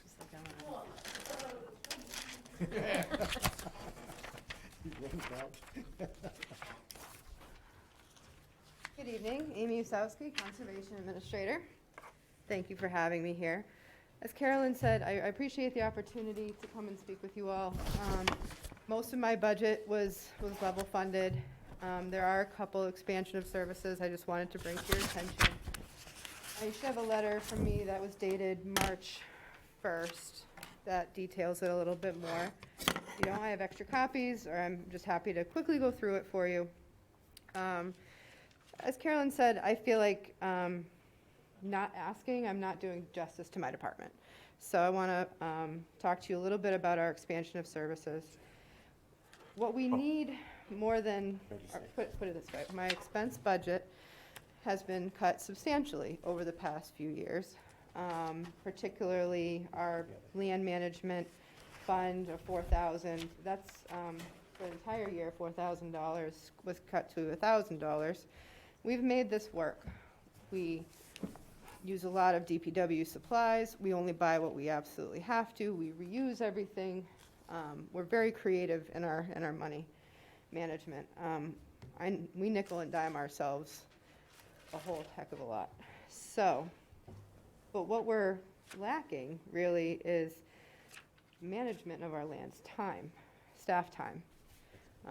My department is 2 people with 1 seasonal shorebird monitor. So 2 people, neither of whom are technically administrative staff. There's myself, the agent, and then there's the assistant agent, Melissa. We're both technical people. We both can do the administrative tasks of our department, which we have been doing. What that does, though, is it eliminates a lot of the time that we need to spend out in the field. You're all familiar, but for people who might be watching in the audience, our department is in charge of upholding the Massachusetts Wetlands Protection Act and Harwich Wetlands Protection Bylaw, which protects wetlands, be it sand dunes, floodplain, coastal banks, beaches, and 100 feet there too, or 200 feet from the river. It's a substantial amount of our town. A lot of those, any project that happens in that area has to come in front of at least myself and Melissa if it's minor, or the whole Conservation Commission. We also, we assist a lot with the other community development departments. We review every single building permit that comes through this door to make sure that they're hitting all the check boxes in terms of regulatory requirements, and we're not missing anything. However, with all these administrative tasks that we do, just as simple as answering the phones, checking emails, being a person at our office for somebody, we still get a fair amount of foot traffic in here. Having a person here, we do feel is important, and we do our best to do that, and because of that, we're not doing a lot of the field stuff that we really should be doing. We do as much as we can in terms of compliance checks, inspections, enforcement matters, and then managing our over 1,000 acres of conservation land, which we strive to do to the best of our ability, but we really just need more time to be out there. And more time out there means less time in here for us, which that's my preference. But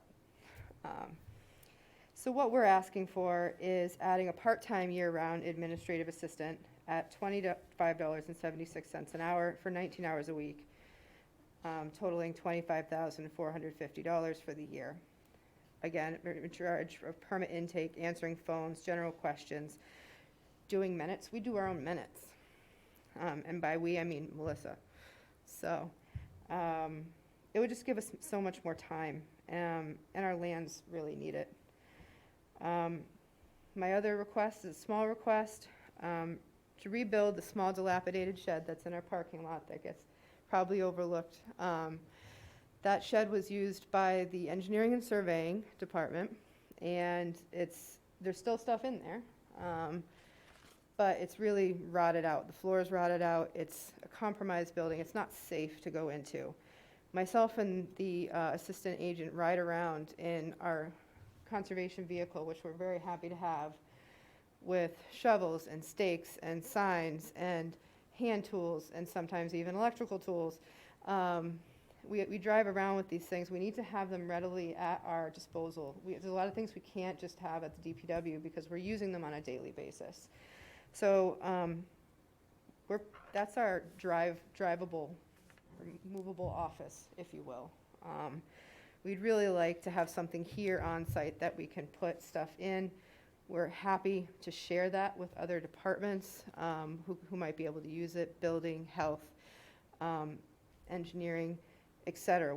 It's only a small 6x8 shed, and the cost to replace in kind is about $3,300.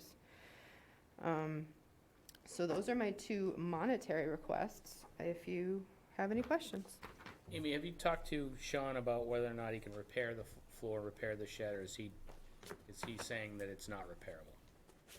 He did say he could probably make some shore-up repairs to it, but I don't know. We don't know how long that's going to last. Okay, thank you. That's my only question. John, I'll give it to you to start. Thank you, Amy, for coming before us tonight, and I was at your meeting on Monday, was it? Yeah, Monday, and I was surprised by the number of consultants that were on that call, and I couldn't figure out why, other than to talk about scolding or whatever you call it around the piers. But anyway, scouting. I was just impressed by that whole presentation. Anyway, so these two things that you spoke of, the part-time and shed, they're not currently in your budget? They're not currently in the budget, and I understand, you know, they are expansion of services, so. Okay. And what was rough total of those two items? Well, the person is 25,500-ish, and then the shed is about 3,000. 3,000, okay. It's, as has been mentioned, it is the Selectmen's budget, but thank you very much, Amy. Dale? Thank you, Amy, for your presentation. Just a quick question. Why is your salary and wages going down $4,700 this year? It went down because we hired, the old assistant agent left, and she was at a higher step, and then our newer one came on at a lower step, and both fantastic, so. Thank you. Angelo? No questions. Mark? Amy, I appreciate your job you do. I was at that hearing to see all those high-priced attorneys, and I know you have to deal with them all the time. Just a quick question. Are there possibilities for collaboration with natural resources? You know, we had that meeting on Monday. They talked about the dirty water in Herring River. I know there's lots of grants out there.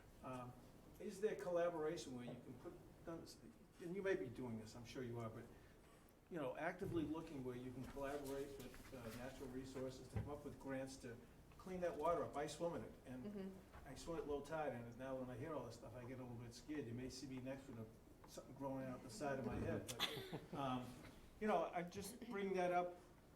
We're all squeezed, but collaboration is the thing to do across things, and I hope, and I'm sure you do, that look at some of the grant opportunities that are out there. Yep. The natural resource director and I do work very well together. We help him clear out herring runs. They help us with other projects as well. We'll certainly look more into grants. We do keep an eye out for grants. We're really hoping to do this oyster reef project with the Division of Marine Fisheries as well, and hoping to get that off the ground. That's something we could probably do some permitting in-house for, so. Dan? I'm good, thank you. Thank you, Mark? Amy. No questions. Oh, Karen? Getting Karen. Any questions, Karen? No questions, thank you. Thank you, Karen. Thanks, Mike. It's easy for me because I'm looking at it. Just on the collaboration piece, Amy, who does Heinz's minutes and that, his assistant more or less, I guess? I don't know. Okay. That's, I think, to be, sorry, I didn't correct myself. I believe Waterways, actually, maybe Joe knows more. I thought Waterways has somebody who takes No, minutes. Heinz relies upon Harbormaster staff. Okay. So Michelle Morris assists him as well as John. Okay, thank you. Julie? I don't have any questions. I know how much work the conservation, you do and your assistant and the commission does. I mean, it's a lengthy process just to file an NOI and all the pieces that go into it, let alone administrative reviews, let alone field, visits and all the other stuff you do. So again, it's a difficult budget. So if we can look hard and figure out other places, I'd love to see us be able to help you with figuring out where else we could cut. I appreciate that. Larry? Yeah, I joined Julie in her comments. The one item we don't seem to, never been able to fund as it should, and that's the land management side. We keep talking about that, and it keeps growing. We keep buying open space and turning it over to conservation to manage, and we're not doing it, so. If I may, we do have some small amount of money in CPC, which we're whittling away at to use for help and management. What we found is really we don't need the money for items. We don't need the money for things. So because we need the money, we need time. Yeah. We need people. So. Right. Mary? That's it. Just one question. I echo what others have said. Is there any chance of using some space in the Albro house to store your equipment? My understanding is there's not a lot in there. There's one person. Is there space there? Actually, that is not a spot I've thought of. I don't know if there's some spot there where you could store things. That's all I have. Don? Thank you, Mr. Chair. It's not about you, so I'm going to come off like a curmudgeon here, and I hate lecturing the Finance Committee, but you're going to hear other compelling stories from the Health Department and other places. All I can say right now is, you heard Michael at the top of the meeting, we can't keep incrementally chewing into this and adding to things and make it up on volume. I mean, we're looking to get money off the budget right now. This is a tough year to advocate. I know it's a painful statement, but we got to prioritize where we can do this. I'm assuming nobody in any department submitted a frivolous request for an add-on. So it's a question of us being able to figure out how to do it, some of these things. If I could give you money back, I would. Literally, you saw my expense budget is like only a couple $1,000s, and that includes a water bill for the community garden, so. Thank you, Amy. Thanks, Amy. Thanks so much for your time. Thanks, Amy. Have a good night. You too. I'm going to jump around again. I'm going to go to health. I had all my notes in the right order. You're messing me up. Sorry. Sorry, but Katie appreciating it might be more important. All right, good evening. I'm Katie O'Neill, Public Health Director. I hope your packets include the memo of the rationale for the full-time health inspector that I've submitted. It comes down basically compared to 2020, a $4,800 difference from the part-time to the full-time employee. Megan was making more money than I was making. When I was the senior health agent, I was making more than Carey was making. So between the budget that we already had for the part-timer, about $43,000 per year, and the balance between the two position changes, it comes to about $4,800 for the difference from part-time, to full-time. So I'm happy to answer any questions. Community development was, I don't want to say dissolved, but rearranged into the different departments. So we now reflect our executive admin in our budget, where prior would be in the community development budget. Thank you. Start with the board. Don? Oh, Carol, do you have something? No. Okay. Don? Already beat up on Amy, so there's no point in doing it again. Outside of where that funding comes from, I mean, I really do believe you need the inspector. That's all I'm gonna say. Thank you. Mary? I do as well. You know, your letter was very compelling. I think we were all appalled that night to hear about the abuse you take with phone calls and whatnot.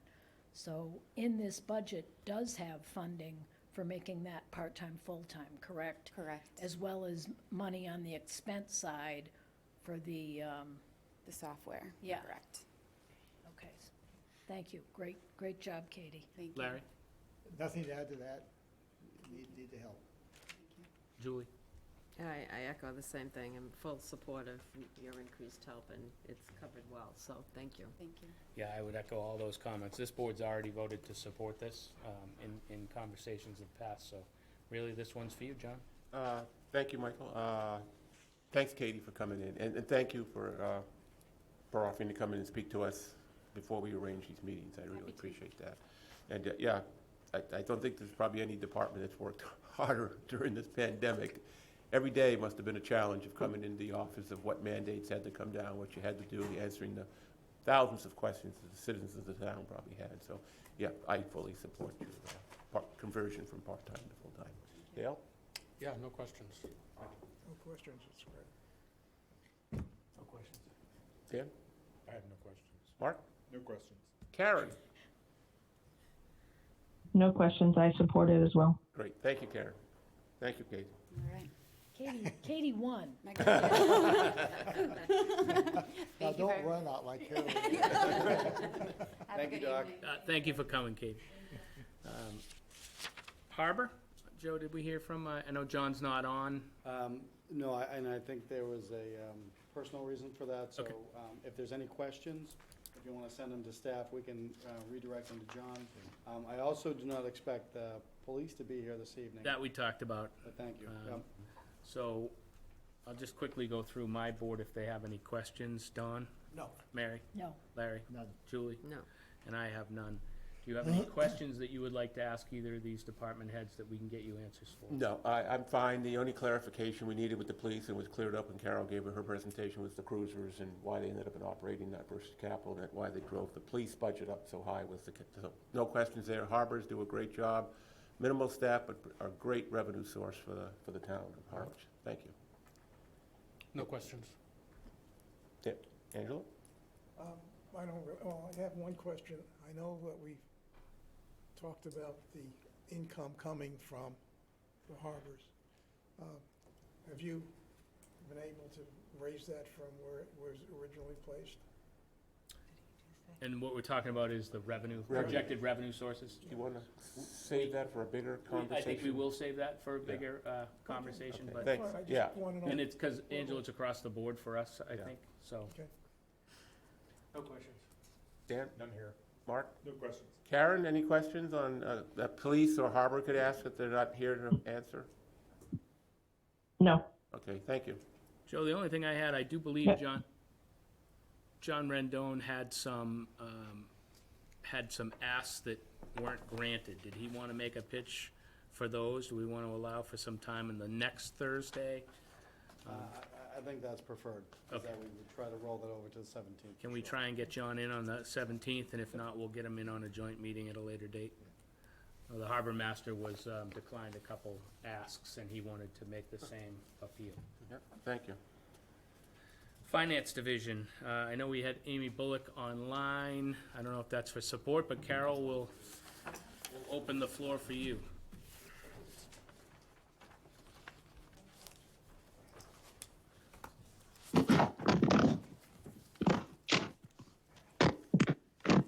Hi, good evening. I'm joined by my colleague, Amy Bullock, the treasurer collector for the town of Harwich.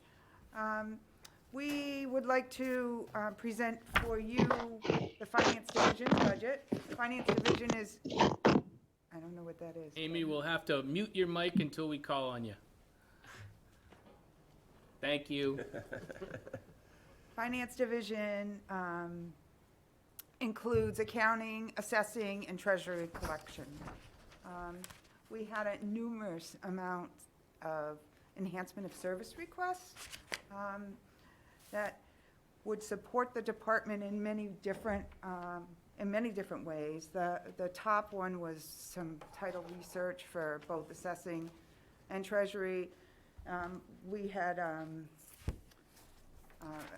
actually requested $100,000, and I know that's not going to go that far, but when you look at the number of properties that, you know, or owners unknown, and the number of properties that are miscellaneous parcels, and then again, the number of properties that are not on the tax map, it's something that the town really, we believe the town really should prioritize. And we understand that you know, funds are limited. It would just be nice to see that these parcels were being assessed and the taxes were being billed in an appropriate and correct manner.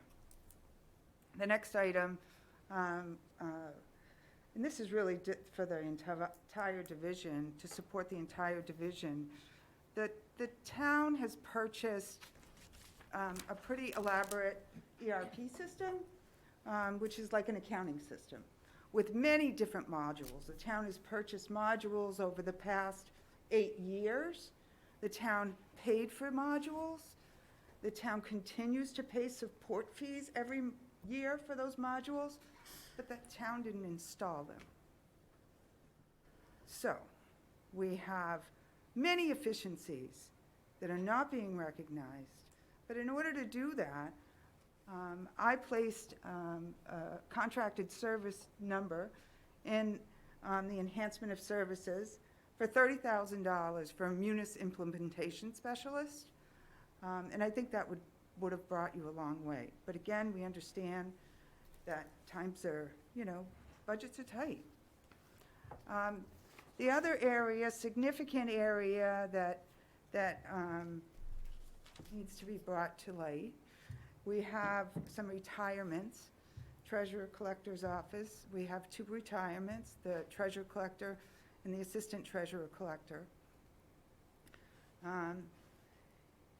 With those retirements, you'll have replacements in that office, and that's pretty significant. That's 50% of the staff.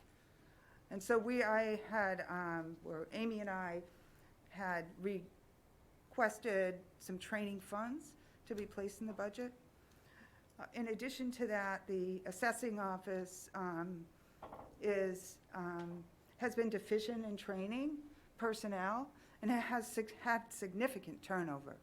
And so training dollars were also placed in that budget, or as an enhancement of services, in order to bring the staff's the level of knowledge up to where it needs to be. And then finally, the assessor's office had requested that the software that's used for the valuation of properties in Harwich, PK evaluations, that go to the cloud. And so those were all of the enhancements of service requests. When you add them all up, they're pretty significant. And Amy, if you would like to comment, if you have anything else to add, it would be great. Carol, real quick before Amy, on the retirement treasurer, assistant treasurer, the training, what was the number that you had? 15,000. Okay, and then the evaluation of property software? 70, I believe it was 7,900. 7,900, okay, close enough. Now, Amy, if you want to add anything, dive in. Hi, good evening. Amy Bullock, Treasurer Collector. I apologize for not being there. I've been out unexpectedly for a couple of days. But I don't have anything else to add to what Carol said. I was just here in case anybody had any specific questions for me. Excellent. Thank you, Amy. Sure. I guess the first part of this on the $100,000 request for the miscellaneous parcels and owners unknown. I think if I heard you correctly, making sure parcels assessed would be a kind of a different piece of that, right? Other than just finding the owners unknown and the miscellaneous parcels, or is that all grouped in together?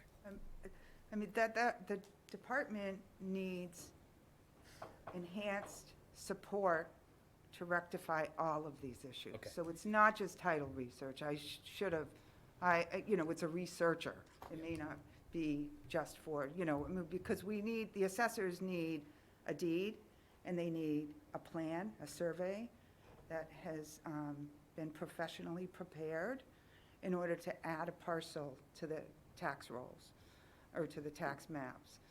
And then they're being assessed value, and then the owner is being charged taxes. And so, to me, I think that is one of the most important things that the town of Harwich would want to consider, in addition to resolving all these miscellaneous parcels, resolving the owners unknown. So Carol, that obviously, for anyone that's paying attention, is probably one of the biggest board initiatives. I haven't let that go for more than a month all year long. Certainly by far one of my biggest pet peeves is what a mess the town of Harwich is in. So we contemplated, I know the administrator and the boards at least had one conversation, and we do have a placeholder in for a warrant article at a much greater value than $100,000 to start. $100,000 won't touch our mess. I don't even think it would put a dent in it. So I would think that we have to throw a lot more money at that and sell at town meeting what a mess it actually is and what investment the town should make. One contemplation has been, as we recover some of these properties, maybe selling some of them to offset the amount that we borrow at town meeting if it gets approved.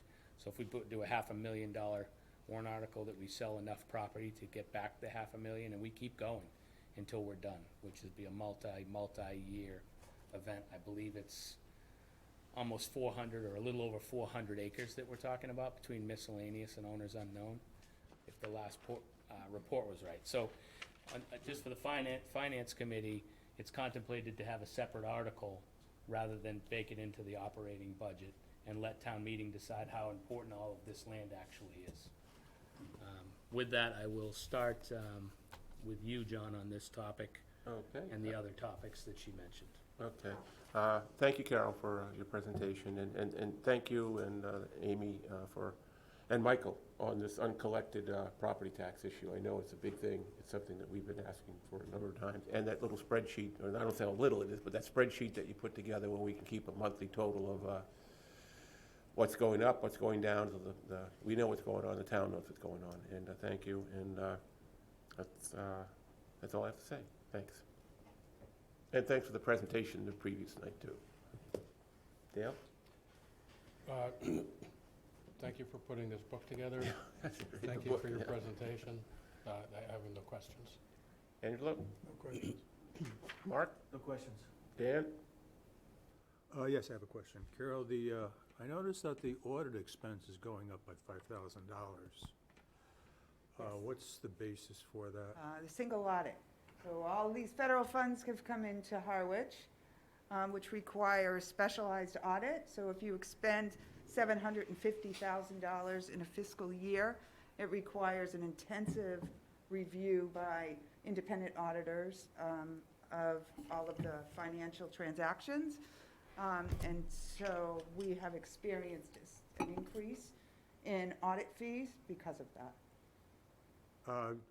Do we rotate accounting firms every so often? So when I first came, the town had used an audit firm for quite a number of years, which is not abnormal. And then one of the first tasks that I undertook was to write an RFP and issue an RFP for audit firms. So the one that is currently in place has been in place for 5 years. And so the town may choose to, Go out for Yes. rebidding? You are not required to bid it, but I always think You're not that it, required to no. bid it. But I always thought that it was advantageous to the town to do so. Okay, thank you. Mark? No questions? Okay. Thank you. Karen. Oh, sorry, Karen. Karen, how are we doing out there?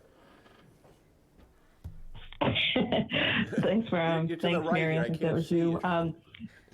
So I'm wondering, it pains me to think that we've purchased a CRM system and we pay for services yearly and we haven't even implemented the work.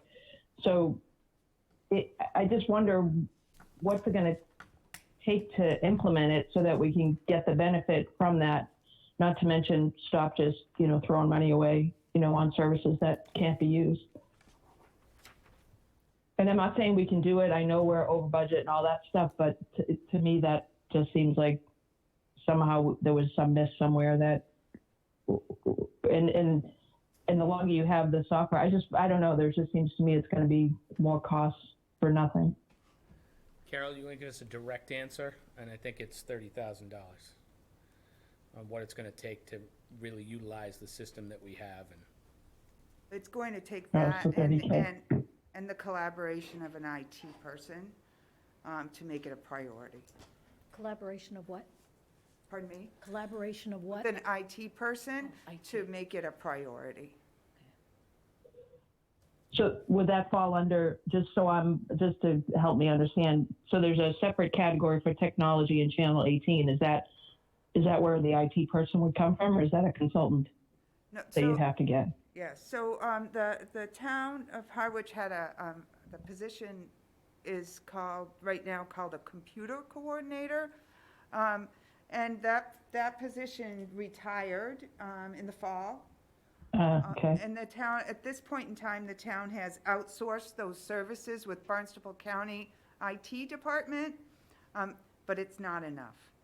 So in the budget for FY '23, there is funding for the continuation, if the town chose, with the county's IT department, as well as a full-time person in some kind of an IT director role.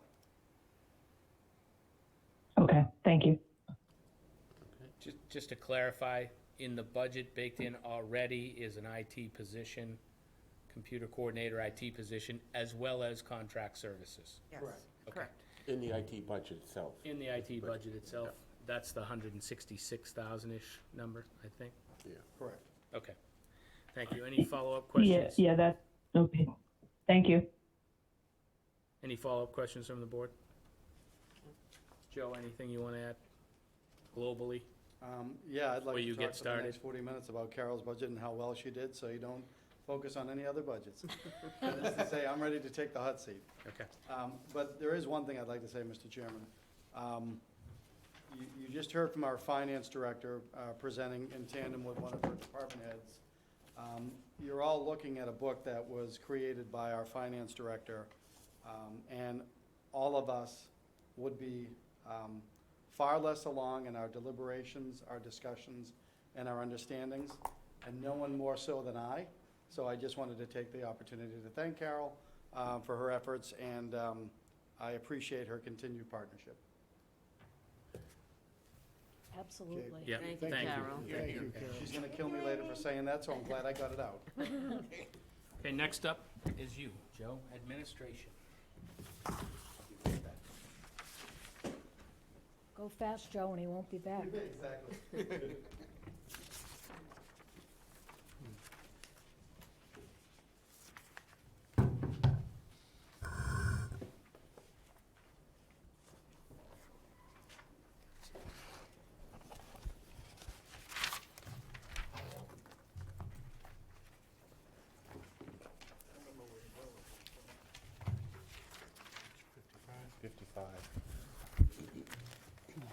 So good evening, folks. I am Joe Powers, your town administrator.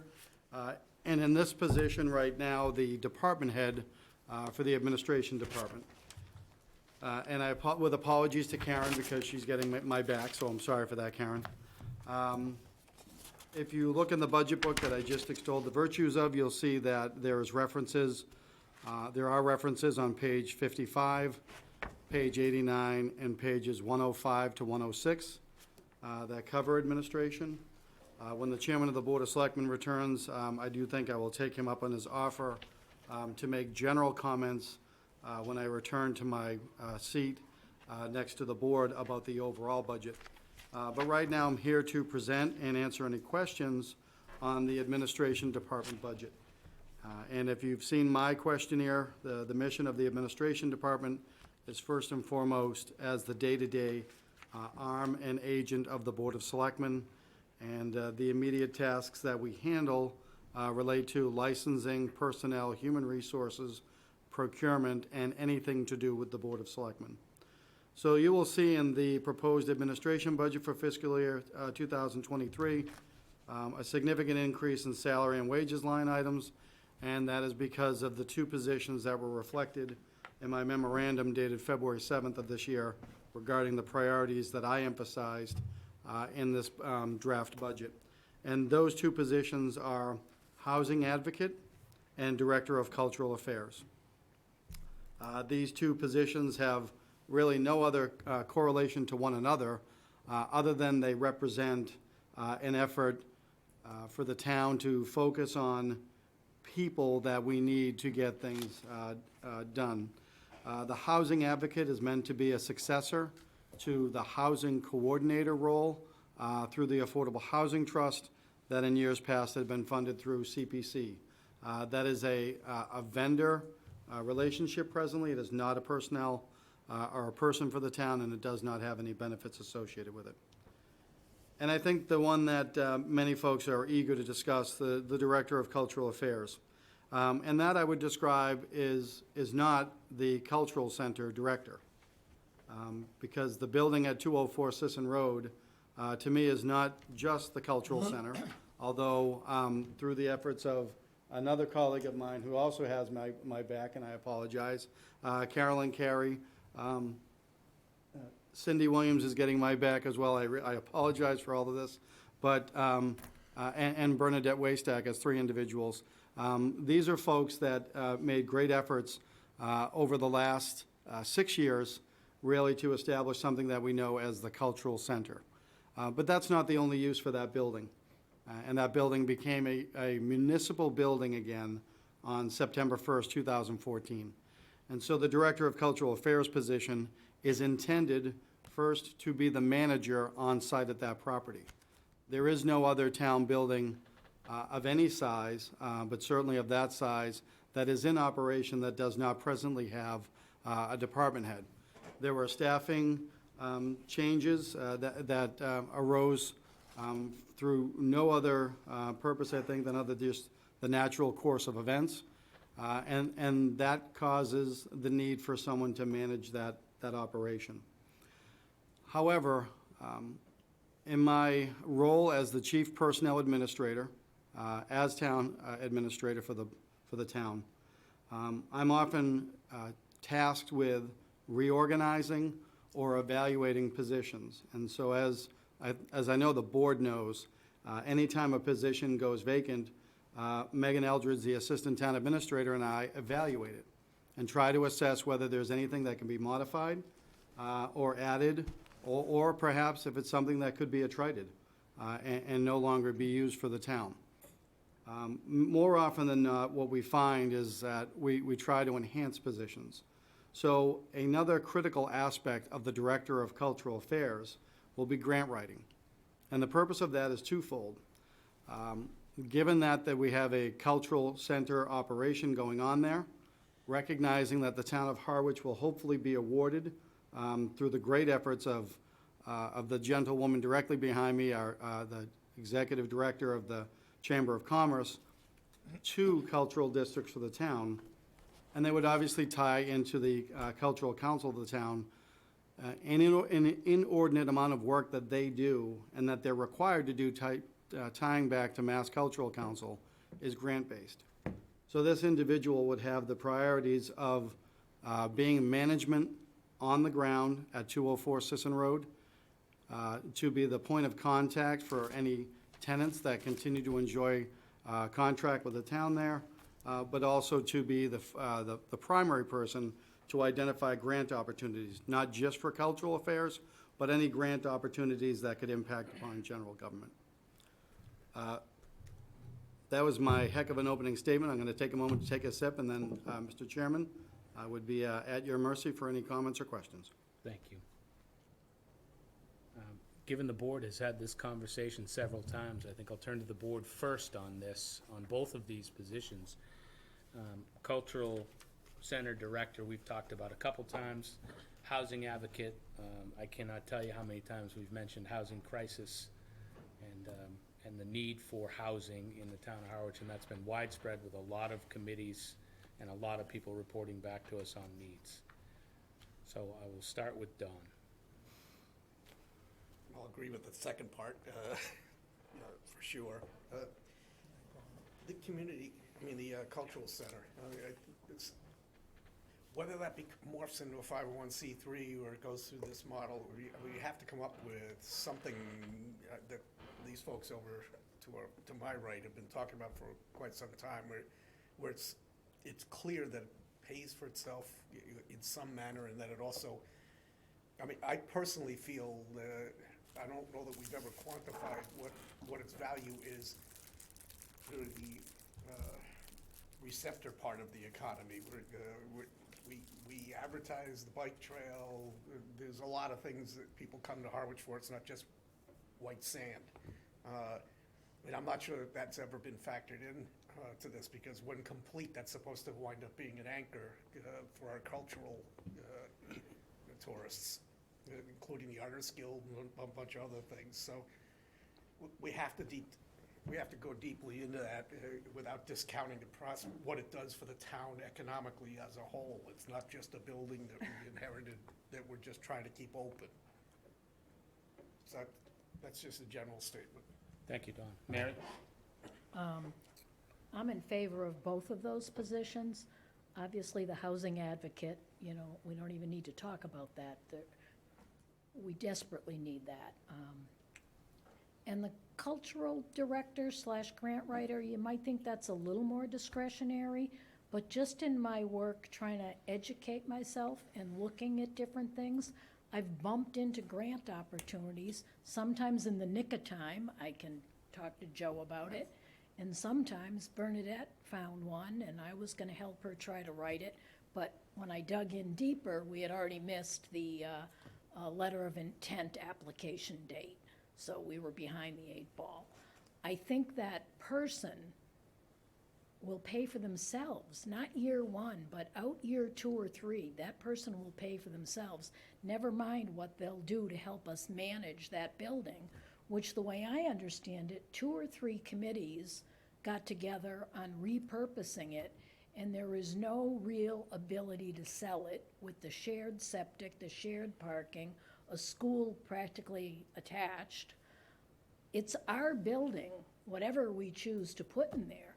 This place is kind of bursting at the seams. You may want to put some other people over there. So I am 1,000% in favor of both of those positions. Go ahead, Joe. And this is not necessarily a reply to what Selectman Anderson just said, but I am remiss to say that the intent of these positions is for both of them to reside over that building. And so for that purpose, we currently have an office space that is municipal government use. It's been in use for municipal government since that was open for that purpose. We've identified another office in the building right now and do not intend to rent that if these proposals go forward. So they are intended to be over there because it is a municipal building and because we don't have space anywhere else. Larry? I'm completely sold on the housing advocate.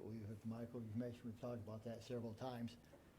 I'm not yet sold on the cultural affairs director. Partly is, in general, it's a good idea. My concern is we have very limited budget. We heard tonight of desperate needs of help, part-time help with other town departments within that budget. I would feel more comfortable if I had the cash flow statement that we've been talking about for a long time to know what was going on in the cultural center. I also, and I've been pressing for a grant writer for years, but I'm not sure the skill set between a cultural director and a grant writer matches up in any reasonable way. You get one person that would know how to do both of those. So I need more information. I can see it, but I'm not sold on it yet until I just keep thinking about it, but I wish we had more money, then it wouldn't be a question, we can do all we want, but we're not there.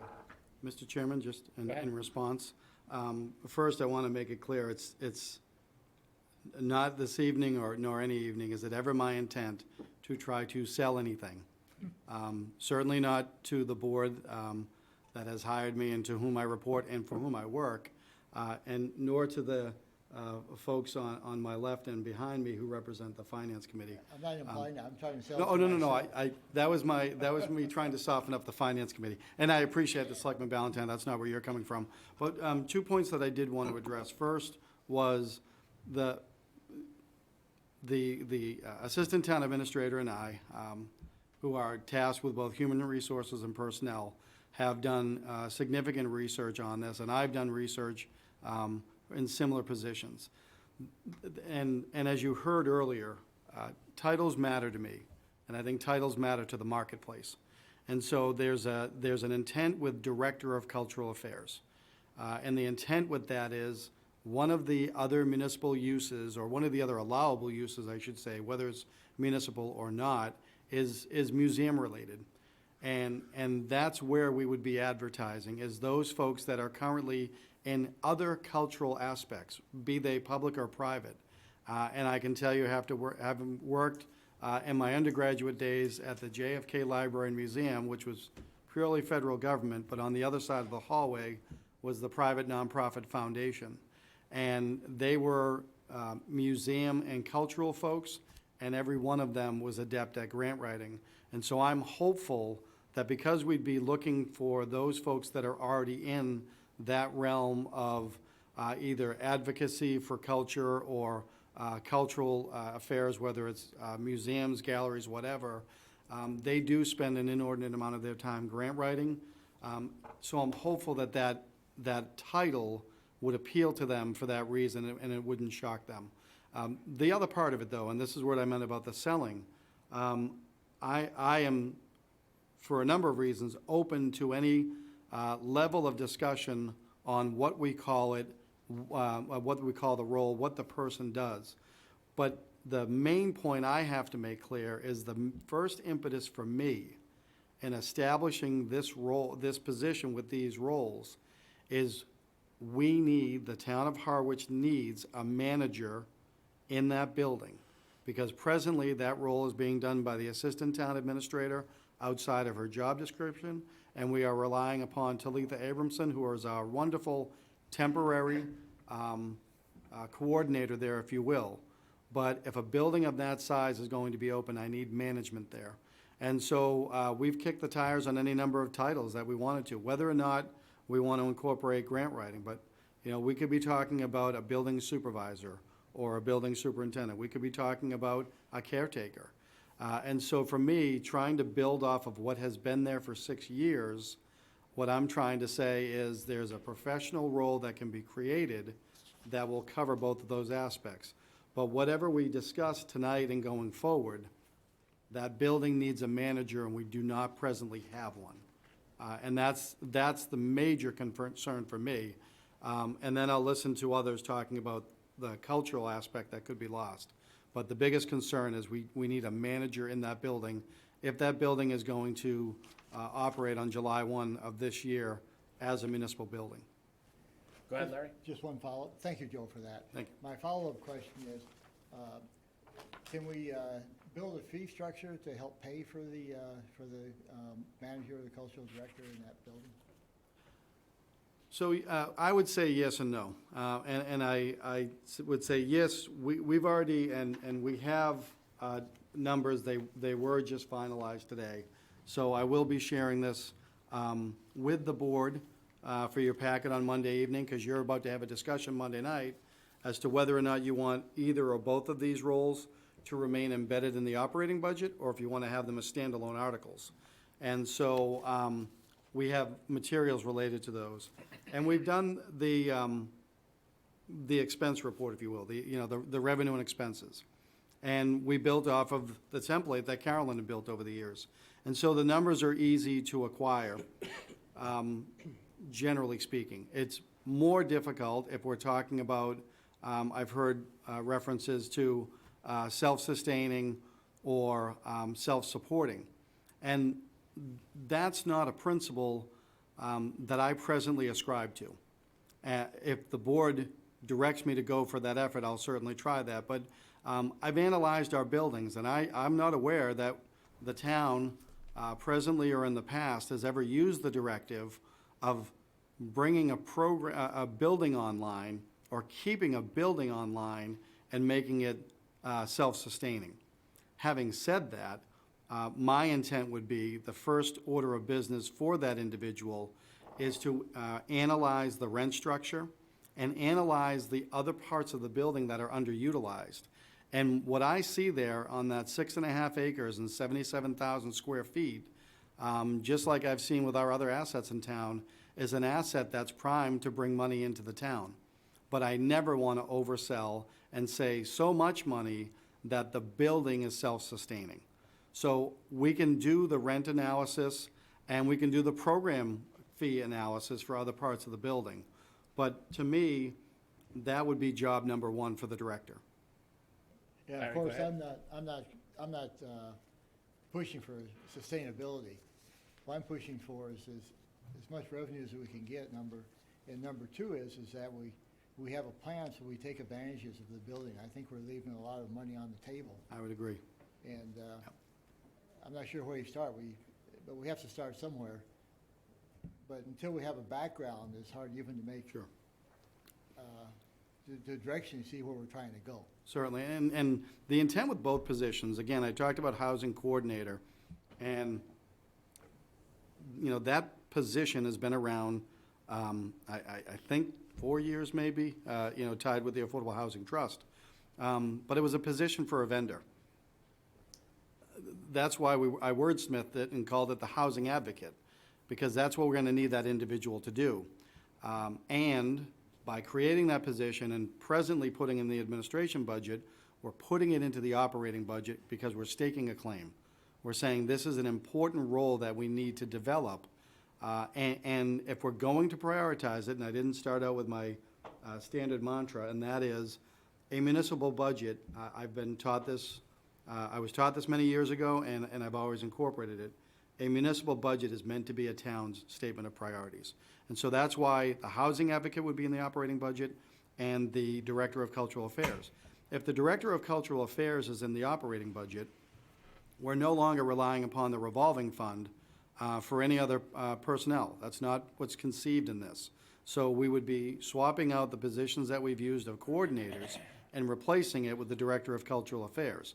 That frees up more of that rent and other fee revenue that's generated into the revolving fund that can be turned right back around into the building to finally put the new fixtures into the kitchen that we have, to perhaps spruce up the cafeteria, as well as the gymnasium, the auditorium, and the open space. And those are areas that I wouldn't say they were underutilized. The focus wasn't there because that wasn't the directive. But that would be the new directive, to focus on the entire building and look everywhere that revenue can be brought in. Thank you, Joe. Thank you. Don, then Julie. Oh, no, go ahead, Don. Don had a follow-up. Yeah, well, yeah, I do have a follow-up, but some of this is a little premature, just as an overview. To get to where Mary suggested we want to get to, we're 2 steps away from that. I mean, I get we want to have some grant component in it, but you got to know what you're asking for and to know who it is you put the grants into. We have been on the interview committee talking to people for the Cultural Council about them triaging more deeply as stakeholders with Cindy Williams and with the Harwich Artists Guild, and to try to come up with, okay, what do you want to be when you grow up, so that we can actually direct the grants to the right places. Writing a grant isn't a general topic. It's really specific as to what it is you intend to do with the money. So, again, that gets you down to a business plan again, and we really need to have the collective stakeholders get together and say, how do we make this thing work out so that the town gets what it wants? Because this is a lot more than just somebody you throwing a key at to open the building up and lock it up at night. Julie. Well, so first of all, thank you for all the info. I feel, you know, I understand, Larry, your concerns. I do believe Mary and I share similar ideas of the fact that this person will take a little bit of time to get up and running, but be able to eventually bring more money in than the salary. And I get, it's a difficult budget. We're all looking at the budget, and we need to look hard at the budget. But I would agree with you, Joe, that both of these positions are needed. I think the board has made it clear over the many discussions. I'm not even going to talk about the housing coordinator because that's desperately needed. But this person, to your point of all the information you've just discussed, we also are the only town, I believe, Cindy can correct me if I'm wrong, but that would have 2 cultural districts. So that's unique to Harwich. The fact that there's been an increased artist community growing there and thriving there, never mind the seaside shacks that have continued to grow. Again, much to Carolyn and Cindy's work on all of these levels, which we deeply appreciate. This is a unique gem, I think, to the town. And I understand that we need to refine the budget, and I know that the Finance Committee is looking hard at this as well as the board. But this particular property, not only can it really not be much of anything else, we've had those discussions in town-wide discussions, but this has really grown and done really well and is thriving. Agreed that we need to have an income source, but I think all of this work that has gone on can only be improved by having somebody in to generate more business, to refine the leases, to increase, the numbers, and to look at the improvements that can be made and bring us more income here. So I think that as much as it's a difficult budget, and it truly is, there are other places we're gonna have to look hard at, but I think this position is important, and I think the grant writing could bring in tons more money than we even realize. I do understand that not, you've got to look, but I mean, even Cindy has been looking at different grants over time. If you have somebody who's part of that position is looking for these things, it doesn't even just mean the cultural center. To your point, it could be other areas of government that they're bringing in grants and getting money for the town so that we're finding other avenues for revenues that we can then breathe a little bit more, maybe in other areas. So I think that this position, although some may look at it as not frugal, I think it's really important for the future. And I think as we're doing better and better in this area, we shouldn't drop the ball, so. Thank you. I would echo a lot of Julie's comments. I think that we have, this is a diamond, and I think we have, through Carolyn and Cindy and others, we have a base. And I know that this has been the hot topic for everybody, but we've done what we've done with a part-time person. And there's a cost to that part-time person. So all the math that I've looked at so far doesn't show the option. And the option is, what does it cost to mothball? What does it cost to not use the building? 4 times the insurance rate, for instance, for a vacant building. Septic system that wasn't being used enough, so that we were spending more money on the septic system. And there's a lot of questions and a lot of information floating around out there. But and I keep an Angelo. And I have jousted about indirect costs for years, and it's fun. Tonight, his first question to me, prior to the meeting, not in any quorum, he said, what's the plan? And I've been asked that by John in private meetings with John. How do you come up with a plan without a person? A part-time board of selectmen? A town administrator that's been tasked with 8 unions to negotiate with? We don't have a person to put a plan together, but we've done outstanding with a part-time person and Carolyn taking it under her wing and getting us to where we are. Yes, I agree that the rents need to be increased. Yes, I agree that pickleball shouldn't be using the gym as much as they're using the gym for what they are.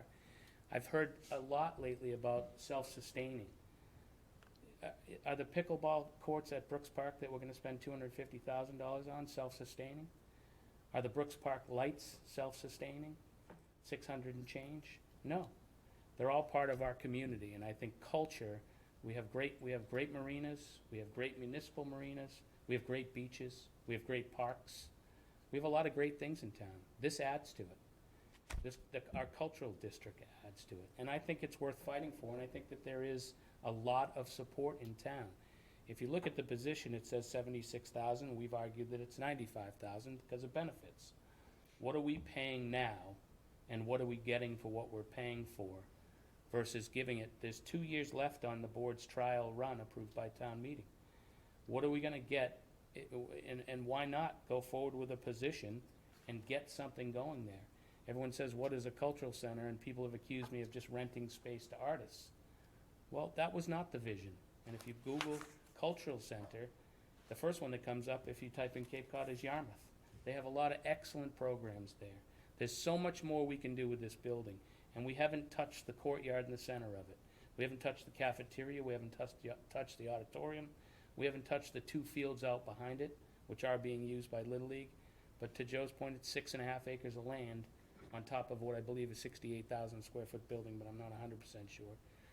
There's a lot left in there. You look at the Albro house, we have 1 department head in the Albro house. An offset could be using the Albro house for affordable housing or selling the Albro house. I've mentioned that for years. The rec building across from, the rec building that Junior Theater's using, that's been a topic of conversation for the board more than once. Maybe that's something the town needs to revisit. We are moving forward on West Harwich School, we are moving forward on Bank Street. But I think that the prior middle school, to the address Joe mentioned and what is now referred to as the cultural center, is absolutely worth putting an employee in there and seeing where we can get to.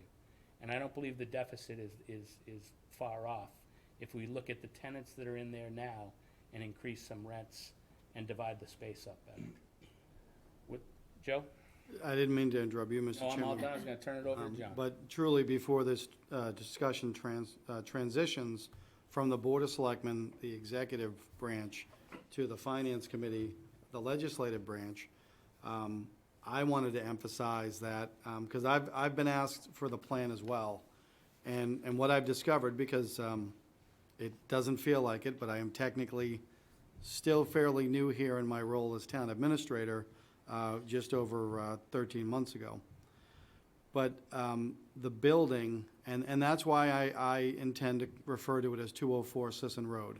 And that's not to avoid the words cultural center or culture. I put that in the title for that reason. But I say 204 Sisson Road because that is a municipal building. And it reverted to a municipal building on September 1st, 2014, when the Monomoy Regional School District surrendered it and reverted it back to the care, custody, and control of the Board of Selectmen. And I say that, and I talk about that as a transition, because you folks and your predecessors were the ones that said in 2016, use it, and let's see how it goes. So for my purposes, I'm not looking to do anything to disrupt the plan, and according to the latest vote of the Board of Selectmen, the trial period, if you will, I think it was referred to by previous boards, is set to expire in April of 2024. My effort is to continue the directive that my predecessor had, that I carry on now in the successor role, and again, I need someone to manage that building day to day. And I can speak to any of the other implications if the town chooses not to have a manager in that building, chooses not to manage contracts for rent purposes, chooses not to conduct fee-based programs, and as the chair talked about, that would be either ramping down the use or mothballing. None of those things are anathema to me, nor am I concerned about them. I'm simply working on the present directive. And so if directed to do the other analysis, it's already been done. So for me, as it goes from the Board of Selectmen to the Finance Committee, I just wanted to remind the board that the number one purpose for this position, known as Director of Cultural Affairs, is to manage 204 Sisson Road as it presently exists. We do not have someone that is doing that presently, other than staff being overextended, and that is untenable, especially for our Assistant Town Administrator, beginning in July 1st, 2022. If we want to assign it to an existing department head, it's a completely different discussion. So, thank you. 2 points before I turn it over to John. Mr. Gunderson, he was here earlier tonight and had to leave.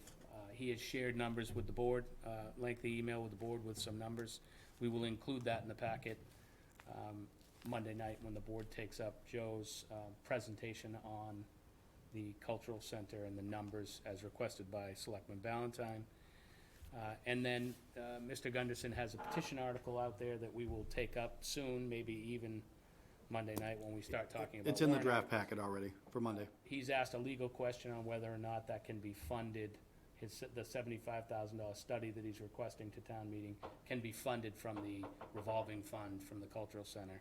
And I saw that went to John Giorgio Right. today, so we will have that answer. John, to you. Thank you, Michael and Joe. I'll start down the end. Mark?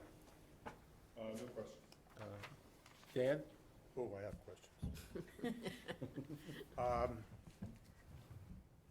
I'm a strong advocate for developing strategic plans, defining your vision, your mission, your goals, objectives, and behind that, your operational/business plans. Is that something that this individual would be doing? Well, the first answer is yes, but in tandem with administration and in sure. tandem with the Board of Selectmen and Oh, Finance, absolutely, absolutely. absolutely. But yes, I don't want to reduce it to simply being a building manager, because any of our department heads that have oversight of a building do more than that, but that is absolutely something that a manager in that building would have to be able to do. Well, I'm glad you mentioned that, because I was initially hearing this as some kind of a ministerial position. You know, take care of the building. And I just envision, there's a lot of revenue opportunities in that building. As do I. And someone that has a knowledge of strategic planning, and that is tough. I've been through it, and it's a grindstone. But if the end product is something that everybody supports, then I'll tell you, it gives you really strong direction about where you're going. Sure. I appreciate where you're coming from, Dan. And again, for me, I have to think of the potential marketplace that we would go out to find it, try and find this person. And when you talk about strategic planning, I remember the efforts that the museum that I worked at a million years ago, but that was a constant effort, as well as the grant seeking and all of that. But I think that's why if we look at the concept of a director and culture and grant writing, I'm convinced that there's a market out there with any number of professionals, whether they're active in their career or looking to wind their career down and maybe finish out the last 5 to 10 years of their career. But that is the kind of thing that I envision, because I look at that building and I see the potential for revenue. And who is this person going to report to? To the town administrator, to me. Both of the positions would report to me as town administrator because they're personnel bylaw employees. So each of the positions, for example, the housing advocate is the equivalent of the M3 Step 1 under the personnel bylaws. I think presently we have roughly, I'm going to say, I believe 9 individuals, managers that are already covered under the personnel bylaws. So the housing advocate would join their ranks, and the director of cultural affairs, 1 grade higher, and M4 Step 1. And so everyone in that compensation and classification plan in the personnel bylaws, by dint of the bylaws, is a direct report of the administrator. The reason I ask that question is because, and this is just a comment, I'm not going to take it any further, and I don't want to imply anything here. Sure. But the span of control, it's pretty broad. And I don't know whether it compares favorably with other towns and how they're structured, or whether you're unique in some fashion, but just from my perspective, the span of control looks very broad. A lot of people reporting to you. Oh, you mean for me as administrator? Yeah. Yeah, thank you. Yeah. So as you say that, I would look in this direction. I don't want to go any further. No, well, but if I could address that though, because there was thought, to me, one of the things that I've talked about is really the levels of management, and I also say this, and I wish, where are the cameras? I want to look to the camera, because as an employer, I want potential employees to see the avenues for growth. And so what you have in our government, we have the executive managers. So that's me as town administrator, Carol as our finance director, and our 2 public safety chiefs. And then the next level are senior managers, and those are the folks that are in personnel bylaws. And then our managers are in the SEIU union that are our department heads. And so there was a contemplation as to whether, should this position be at the department head level in the union, should it be at the executive management level? And really, I would defer to the Board of Selectmen on that. With regard to span of control, essentially, I have 22 individuals that report to me on a direct basis. They're all in management, and for me, I see that as similar to other towns. But I also want to convey that when we get to these positions, we could bring them up in the management or keep them in the senior management ranks. Yeah, because the question from, if I were to put my audit cap on. Yep. Is this the most efficient and effective way to run the town? That's it. Excellent question you just presented to the board. That's called transference. Mark? Yeah, just two quick things, Joe. Head count is how you control costs, as you well know. I remember when I attended a lot of board meetings here, I heard a lot about a halftime housing coordinator, like a woman named Savarese over in Brewster, and how she's been very successful. And just a thought that I don't know enough about it. If we had a half-time person, and as work built up, full-time, just one thing to consider. And then I made a visit to the cultural center because I read your article and I hadn't been there other than to see sometimes no cars, sometimes a few cars. And I did get I forgot the term termed, like a sense of life in there. I really did feel that. But, you know, I spoke to several people, a new furnace, spoke to an artist, she's worried about her art in the summertime, no air conditioning. And then I spoke to Nickerson down the end there, what a jewel of a place. You can't sell from there. So it just, you know, it sounds like a great idea, but with all those capital costs, I just worry about the future. Those are just some statements, you don't have to respond to that. If I chose to, could I? Thank you. I'm not the boss. Neither am I want to make that clear. Well, first to the housing coordinator, I'm gonna look to my colleague on the Affordable Housing Trust. Selectman Howell can speak far better than I can. I think that may have been the original mindset several years ago when the housing coordinator role funded through CPC in Harwich came about. And my understanding is there was thought of coordinating with other towns, but there was actually no effort to get it done.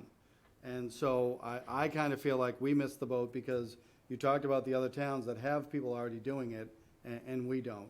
Again, for me, whether we call it a coordinator or if we call it an advocate, whether it's part-time or full-time, what I was trying to evince in my budget, and what I mean by priorities, is there should be a difference between someone who coordinates versus an advocate. And so the job description for the housing advocate speaks to being the primary liaison on all matters housing, affordable or otherwise. So this is the person that's meant to tie to the Affordable Housing Trust, the Housing Committee, the Housing Authority, Real Estate and Open Space, Board of Selectmen, and anybody to really make sure that all of those groups are tied together. That would be a great person to be a staff resource on our local comprehensive plan that we hope to undertake fairly shortly. So for me, it's not just a coordinator, but I think also that the town of Harwich missed the opportunity to join in with other towns on that one. And then with regard to the capital costs, you don't have to tell me, but I appreciate where you're coming from. Two things I would say. Those conditions have existed, and those conditions existed with people and staff in there. So we will have to address that. But again, if you put the personnel in the budget and we have the right language in the revolving fund, we can draw upon that. And there are also other resources we can rely upon for when it comes for infrastructure of buildings. Now, we could have made a play for some of the ARPA funds. I don't recommend that, only because of all the other things that we had talked about for ARPA. But just this evening, I got an email from Senator Markey's office, and I'm sure I'm not the only one, but the Federal Department of Transportation has just released another grant program, separate from ARPA, separate from the one that the Water Department was talking about. That name escapes me. But if we were to pursue that for something, and it's related to roads and other type projects, then that might free up another source that we can rely upon for buildings. Because, yes, that municipal building that exists at 204 Sisson Road needs work. This municipal building at 732 Main Street needs work. All of our municipal buildings need work. And so we talked about that at capital outlay, and presently, when you see the 5-year plan, Sean had advocated putting in fiscal year '26, I believe it's $1.162 million, and that was to address a lot of the needs at 204 Sisson Road. And I remember the chairman, as one of the members of Capital, said, why would you look at fiscal year '26? And the response was, the program is set to be reevaluated in April of 2024, which is the end of fiscal year '24. And so we wouldn't be ready for '25, so he's looking at for '26. Sean also said that he did not need to rely upon any capital in the short term to address the issues in that building presently. And so I will take him at his word. There's no one better at MacGyvering, if anyone gets that reference, than Sean. Michael? Mary, go ahead. I'd just like to speak to Mark's question. That grant that Bernadette Waystack found, that I chased down the rabbit hole and we were too late for the letter of inquiry, that could have been used for capital, and the award could have been $200,000. So those are not, I'm not talking $10,000, $20,000 grants. We're talking some big money if we get someone who can write. Don, real quick, go ahead. Yeah, let me rattle off some stuff because some of it preceded Joe. We did indeed make a run. Oh, you did? Chris made runs at Chatham and Brewster. It didn't pan out, not because we didn't ask, because they didn't want to do it. Gotcha. In terms of the structure of this thing, you got to be careful when you're looking at peculiar circumstances, because you can't just plan on the basis of luck. The circumstance in Brewster is that they got somebody a lot, pretty much on the cheap, because they had a sibling, I mean not sibling, a husband that was working there and had allowed this person to do a passion job for less money than it would normally go at market rate. The biggest problem we had is that there's no stable point of contact. It was hellish to be able to pull off the Marceline purchase because it wasn't structured for that. And I might point out to you that most of the housing is done through 501c3s, Habitat, HESH, HAC, CDP. Once you have somebody under contract as a consultant for that, which we did, CDP, you're pretty much taking them offline to be competing to do other kinds of work for you, because they can't be on both sides of a contract. In every way possible, including coordinating the efforts of the whole town as opposed to like parts of it, you really need an inside presence that shows our commitment to it and that has some familiarity with both government regulations and with affordable housing. So I don't see the other way. I've been promising them on the CPC for years that we would go offline, away from a contract, because they're not happy with it either. They don't feel that there's enough span of control, because it's somebody who's off the shelf and they're not really geared to supporting our operation. Back to you, John. Or Angelo. whomever was speaking. Are you Or- done, or Mark? whoever was next, I don't know. Angelo. I've been involved with that building since it closed. I was on a couple of committees to see what we could do with it. At one time, I was a selectman and trying to find out what we could do with it. And what we learned was that the building is not in good shape, and it leaves the need for a lot of money to fix it up. We found out that we couldn't sell it to anybody to build houses in there. We thought that was a good thing to do. And we found that we couldn't do that because of the structure. Part of it was structure, but more important than that, the people who lived around there didn't want a building with people living in it. So that took care of that.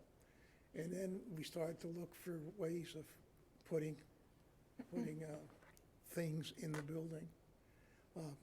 Somehow, we got clever and got the painters that are in the building now, and we did it very easily. We cut the price that they were paying. They were paying for, at this level in the town, and we gave them a bigger building at a lower level. Which cost, didn't make a lot of money. And we stopped over the years in fixing things. My concern is that we're jumping ahead of something. We're jumping into hiring somebody to build an activity, a cultural center, one of which exists in the state. That's the one that's next to us. And this happens to be this week's agenda, about 50 pages. It's about 10 minutes from here for a drive, so there's not a lot of people waiting for it. I don't imagine we can really do that very quickly or very good, but I would suggest that we do what you want to do a little differently. We either put a little team together, hire somebody who understands how to run one of these things, and see what they suggest, and then hire people to do this. Because I think all we'll end up doing is hiring somebody, and you're going to find out that you're going to lose money before you have anything else to get done. Why would we want to do it if we are losing money on it? We'd lose less money if we just got rid of it. And that has to be taken into consideration. Use the money to hire these two people to pay for the people that wanted the cemetery or whatever else that are available, because this is just going to go on and on. It's very simple to do, and I believe that if you talk to some of the people who run this particular show, they'll tell you that the way that building is built, it's not built to form to what you would have for a center like that. So I just think you're taking too big a step forward. And that's just my opinion, and I think we don't have a plan. I really hate going forward to saying we're going to hire somebody to tell us how to put a cultural center together. It's not like putting a room together. That's all. My only response, if I could, Mr. Chairman, would be, I'm not looking to build a cultural center. I have to manage a municipal building that's presently in play. And whatever we end up with, and because I was going to say I'm very excited this evening, but I think what it is I'm very relieved.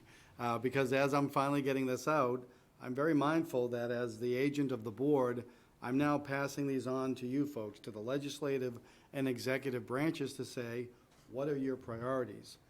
And you're going to hear me say that if I have a chance at the end of this evening, Mr. Chairman, to talk about the overall budget. But everything you just said, Angelo, I wouldn't argue with, because you're articulating your priorities. And what we, department heads and the town, now need to hear are what are the priorities of the Board of Selectmen and what are the recommended priorities of the Finance Committee. But for me, here today, we have a municipal building that exists at 204 Sisson Road that's currently operational. I need someone to manage that. Thank you. Dale? Why? Oh, excuse me. Why do you need somebody to manage it? Because the Board of Selectmen has a directive that their building, that they have care, custody, and control of, is currently operational. If I don't have a manager in that building... I understand, because the other choice you have is close the building. And as I said earlier, I'm prepared to address any other scenarios, and I'll put them out there if I could for the benefit of everybody. The scenarios that I envision, and I don't mean to suggest that I'm the original thinker. I think we wait on scenarios until Monday night when we talk about the numbers of. So we're going to wait on scenarios until Monday evening. Right now, that's not what tonight's about. Thank you, Mr. Chairman. That certainly is Angelo's opinion. I have mine. Dan had his, Julie had hers, and that's what we're here for. So I apologize for my exuberance. I'm not here to take direction from any one person. Dale? Excuse me. Thank you, Joe. It was a good presentation. Thank you. I've learned more about the cultural center than I knew in the last 5 or 6 years that I've lived here in town. Because when I first moved here, I thought that building was a place to go play pickleball.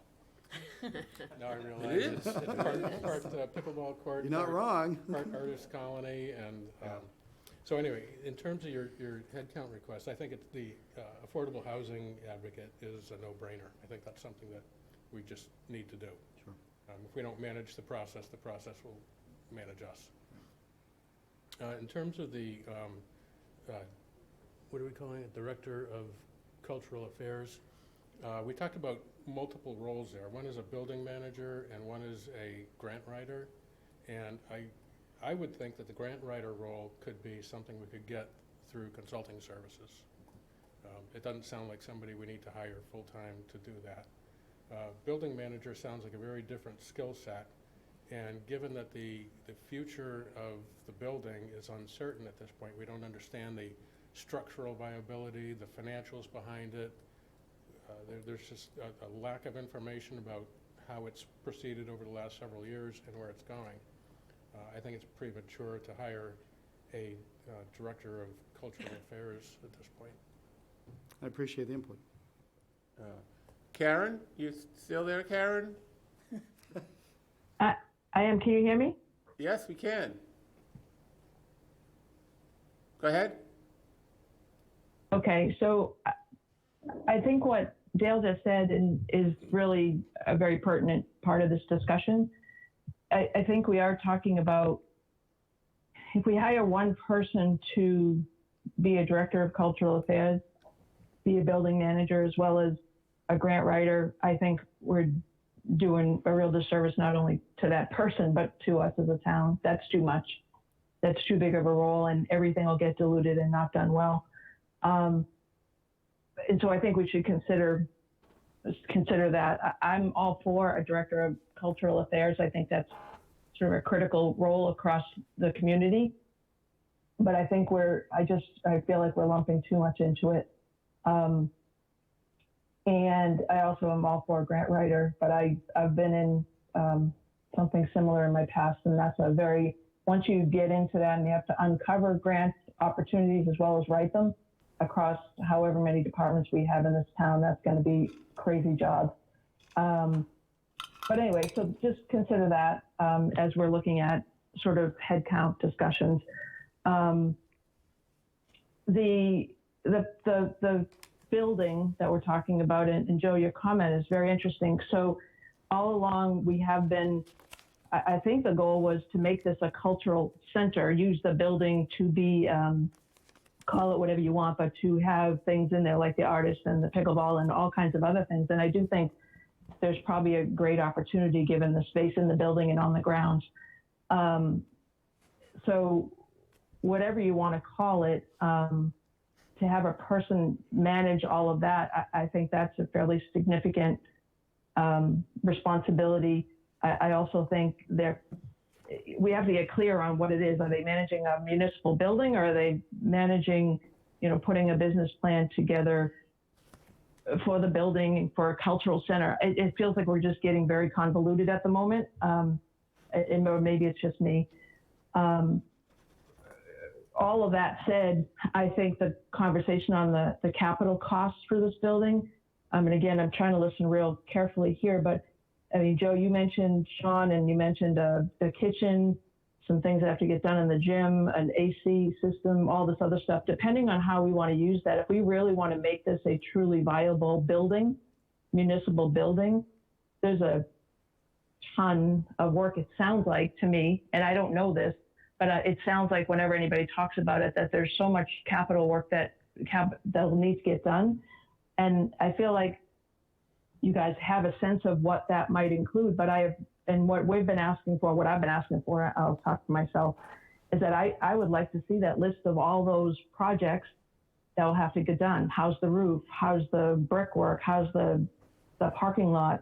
What has to get done in the gym? Is it a full gut of a kitchen in a building like that? If that's the case, that's going to all add up. And that's, from a finance committee perspective, is the picture I would like to see.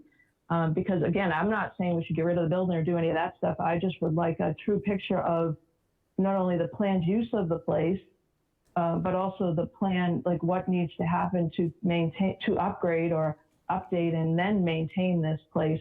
I'm not worried about the operating costs. I think the revenue will take care of that.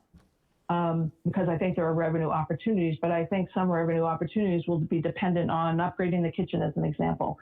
So I think all of that comes together with this person, or somebody's got to write a plan of how to bring all that together and make sense of it in a both a sort of a business use context, but also financially, both operating and, longer term capital projects. Does that make sense, or you have questions for me? I'm not sure that's just my take on it, given what I've heard here. I'm a little bit less clear on how this building is intended to be used based on your comment, Joe, about it just simply being in your mind to have a person to manage a municipal building. Thank you, Karen. First of all, what you said does make sense. I do have a couple of responses. I didn't really have any questions, but I want to tell everybody that, again, being newer to this role, being newer to this town in this role, I'm a literalist. And what I mean by that is I've heard over the past year that there is a plan, there needs to be a plan. It's this kind of a building, it's that kind of a building, it needs to be a program. And so when I say I'm a literalist, and Dale, if you want to borrow my reading material, I'm now done with them. But I found probably about 3 inches worth of paper that and this is why I've asked folks for the time to, get to this point this evening and going forward. Is there was a lot of information to digest. And so when I say I'm a literalist, I'm not trying to be cute by not calling it the cultural center. I just don't want to be inaccurate because when I moved to town, it'd be 7 years in July, and I went by, I saw a surplus building, and I didn't know what was going on inside. And so for me, I saw a municipal building. And that's what it has been since September of 2014. And that's important because the Board of Selectmen, probably more than me, are probably going to answer a lot of the questions that Finance Committee, including you, Karen, have brought up this evening. But I'm also a literalist because I want to get back to reminding folks and what I found out. I look at this and I've researched this not as a cultural center, because that's one of the uses that's presently in there today, and I have no intention of ceasing that use. I did, however, say this evening that I would need to impact upon that by not renting as many units and bringing more town offices online. But that's because there's been a town office, and that's why it's a municipal building. We've had staff in there, operating in there. And so when the board voted, a Board of Selectmen voted on June 13, 2016, to establish a 2-year interim use plan, and I'll jump ahead, a Board of Selectmen in 2018 extended that 6 years to 2024. But I was a little bit surprised when I read what the directive was, because it didn't jive with what I've been hearing a lot of folks say. And the actual vote, and this is a vote that has not changed, and by that I mean to say it remains a directive of the Board of Selectmen to administration. And it was to charge administration with the task of developing a 2-year interim use plan of operation of the former Harwich Middle School, including town use and possible license agreements with interested nonprofit organizations.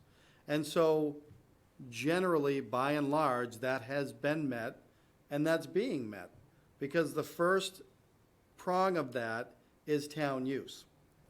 So the major emphasis has been on culture. And I haven't heard anyone disagree with how well Carolyn, Carey, Bernadette Waystack, Tina Games, the Cultural Council, Cindy Williams, and so many others, how successful they've been over the years in that cultural aspect. But I'm going to argue that that's probably no more than, I'm going to go high and say no more than 55% of the building. the total structure. And so when I talk about capital related to kitchen, we have kitchen equipment that came to us from Cape Cod Tech. So it is very serviceable equipment. It came over from the former high school, and it is operational. We can, under certain circumstances, rely upon the revolving fund to install and get that kitchen up and running. That kitchen, to me, is not going to be a cultural kitchen. It's going to be a program kitchen. And so when I talk about the individual, the Director of Cultural Affairs, that part is in the title because they need to perpetuate the existing cultural efforts that are there. They need to build upon the cultural efforts that are coming in the 2 districts that meet right near that building. And yes, they need to be a manager on site. There's only one building manager for general government in the town of Harwich, and that's the person who's speaking. The Board of Selectmen are the custodians of it, are the controllers of it, the landlords, the owners, and administration is responsible for building management. So this individual is not going to be fixing the pipes. They're not even going to be going to Sean, Libby, and Lynn Cooper directly. They're going to be advising administration, and administration will rely on procurement, which is the assistant town administrator, or facilities, which is DPW, or recreation for the gym. So this person is going to be the manager in the building. I'm not relinquishing my authority because I can't. I am the primary agent of the Board of Selectmen for all their properties. And so that becomes another building in the portfolio, but it's already in the portfolio. So I don't mean to say building manager. What I've meant to say this evening is whether or not we want to continue the cultural center. That's a broader, bigger question that has a shelf life, as I understand it, unless there's intervention by the Board of Selectmen, that's intended to expire in 2 years and 1 month. That's up to the Board of Selectmen. In the meantime, we have a functioning building online. I need someone on site. It's not appropriate to rely upon the temporary person that we have there. She is exceptional. Her role is not of management. But, if I may, By all means. the position is to go to the next level in what's known as the cultural center. It is to develop a business plan. It is to increase or look at the rates, look at the space, look at what's not being used, come up with new programs. So their function is to manage the building, but put together like what Dan asked for.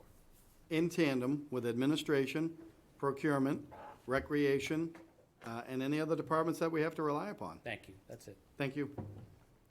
Back to you, John. Karen, does that answer your questions? Yeah, Okay, thank you. Oh, yeah. Can you hear me? Yep, go ahead. Yep. No, that was helpful. So thank you. And I do believe that business plan will get involved. And I agree that it involves a whole ton of people probably to provide input, but somebody's got to spearhead it. And that's good that this person would do that. And so just one, I guess, final point. We didn't hit on the capital costs in whatever that plan looks like. And the plan could be, to me, is not even a plan. What that list of, what has somebody done an end-to-end look at this property and just created a bullet list of all the things that might need to get done? As an example, if you're going to put municipal offices in there, I would think you would want functioning AC. And somebody made a comment earlier, maybe there is AC, maybe there isn't. But if that does not exist, and you're going to start using this for municipal offices, I suspect that'll be coming as one of those things.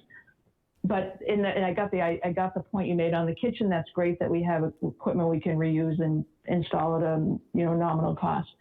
But my point is, will there at the Monday meeting, when we talk about, I think that's the capital plan discussion, be a full list of all the stuff that we think is going to be needed to get done in the next, say, 5 years, just to say, this coming until FY26, we need nothing. But at that point, the 1.165 million covers all these things. And is that the finality of the list, or does that, you know, in FY27, are we going to need another, you know, $1 million or something to do the roof? Because it's a huge building, so I'm just, you know, throwing numbers out there, but will that be available Monday? So what I have to say now is I have to manage expectations for Monday, and that's only because the Capital Outlay Committee has affirmed the fiscal year '23 budget, but they have not affirmed the multi-year plan. And so that aspect still has not been completed by Capital Outlay. Having said that, I have information from Sean Libby for his capital request, and I can have information provided. I don't know if it'll be available Monday evening, because that's not the intent of the discussion Monday evening. That's on fiscal year '23 budget. But it is certainly something that we can get, and it is something we've talked about. But I also want to emphasize for everybody, though, we can't forget the revolving fund, because in, you know, year to date right now, as of today, the rental of the 40 studios, so there's 42 that we could rent, if you will, well, 41 really, because that office has always been an office. That has brought in year to date over $104,000. Now, there's the other category is the library, the auditorium, the cafeteria, the courtyard space, and the gym. That has brought in $1,400. And so that's what I'm talking about. We, the town, have not focused on those other spaces. And when I talk about the other spaces, I'm really talking about the immediate wing, when you look at it, the 1990 wing. And that is the wing that has the auditorium, the cafeteria, the kitchen, which is not on here yet, and the gym. And so I believe we can come up with a scenario by which we've impacted upon that wing. That's not the Director of Cultural Affairs. That's the town and all the agents or all the department heads and people that I have to rely upon. But we're not tapping that resource, and we can tap that resource potentially as quickly as July 1st of '22. And so, yep, we'll have a list of the capital as we do for all of our buildings, but I think we also need to be mindful of a broader potential revenue stream. So are you saying that the plan that I just want to make sure I'm clear, that the plan that the new person would create would include the entire building and all its possible uses and revenue streams, or just part of it? I thought it was the whole thing, and I think I just heard you say something different. Well, I might have been wrong. So for me, Karen, what I'm saying is the 40 studios that we presently have, and that's a number that's going to go down as we build this building out in the future. That's probably the only pledge I can make this evening, because we're going to have to rely upon it for more municipal or government uses. Right. But that individual would be the one to analyze those 40 rental units and say, are we adequately providing the space that they need at a price that's acceptable to the town? Are we bringing in the right renters? And for me, as their potential boss, the first question I'd ask is, do we want to expand upon the program? Meaning, one of the ideas that I've heard from other museums, other cultural centers, and other types of uses is, do we want to turn that into an incubator type thing so that we're turning over year? So that's the kind of thing that a director of cultural affairs can talk about. Are we bringing in the right representatives of the culture that's out there in the world? Are we too heavy on one genre, if you will, for lack of a better word? So that individual has to focus on the major source of revenue, and those 40 studios tie to culture. That individual is also going to be in that building, and so we'd want that person to be in on the discussion for the library, the auditorium, the cafeteria, the kitchen, and the gymnasium. But that's something that still has to resonate from the Board of Selectmen to the town administrator, and for me to spread out amongst all of the appropriate department heads. And so that's why I talk about... Thank you. Thank you. Go ahead. That's a very good distinction. And so I will then ask my question, I guess, to the board. Were you anticipating developing a plan for the rest of the building and all of the functions and whatever? I'll speak for myself. This is Michael, and yes, And now I'll go to Julie. Yeah, I mean, I think that's been the discussion all along. Larry? You're up, Larry. Yeah, I think that's what I've been asking for. You know, my take, as you know, has been to get a full accounting of what this cost is, including capital, so we have a baseline, and look what the opportunities are going forward. But I do think, with that, I think an obvious request that I would like to make is if you could give us position descriptions for that. That would give us something to judge, So discuss. we do have those. What I didn't want to do is make that part of the overall budget discussion, but it's absolutely something I would share with the Board of Selectmen. I'm gonna go And not back that I'm to, not I'm gonna sharing. go back to Karen real quick. She has a follow-up question. Sorry about that, guys. I go back to even what Larry just said, and he goes, "I've been asking for that." What I think I heard Joe say is he's doing one part of the plan, and that you guys are doing the other part. So there's more work to be done above and beyond whatever this new person will be focusing on. And I think I've heard everybody ask for the plan, and everybody directing it towards Joe, and now Joe's saying he's doing part of the plan, and the rest of it falls with the board. And I'm just trying to clarify that before we leave here, because oftentimes, all this stuff gets a little confusing. I'm gonna let Joe respond to that. Sure. Because I'm clear on how we're going Well, forward. thank you, and thank you, Karen, and that's because I think, I feel every Monday night that I'm the sixth selectman or the fifth Beatle, and I've never had any intention to be that. I can't do the work separate from the Board of Selectmen. I'm doing this because I report to the Board of Selectmen. And to go back to the original point, I did not set out in this endeavor in the fall of '21 to shake the earth underneath us here in Harwich. Staffing allocation changed. I need staff there. And it's something that the town hasn't addressed properly, adequately for years. That's my primary. I'm trying very hard to walk the tightrope of not being the advocate. The board owned the building, the predecessor board had a directive, and I'm trying to stimulate discussion. I think I've done that.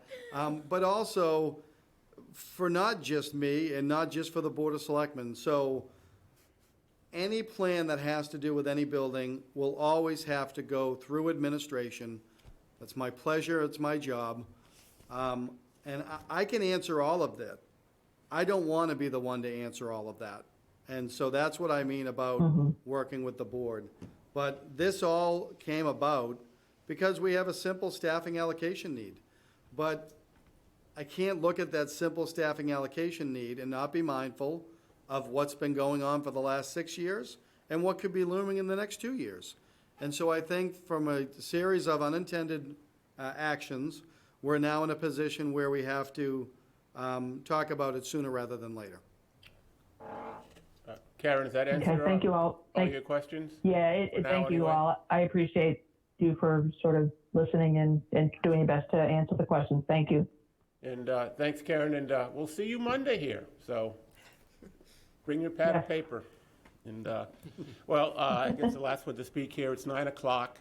I do want to say the most important thing is thank you to the board and Joe for putting this plan or an attempt to a plan together on the cultural center.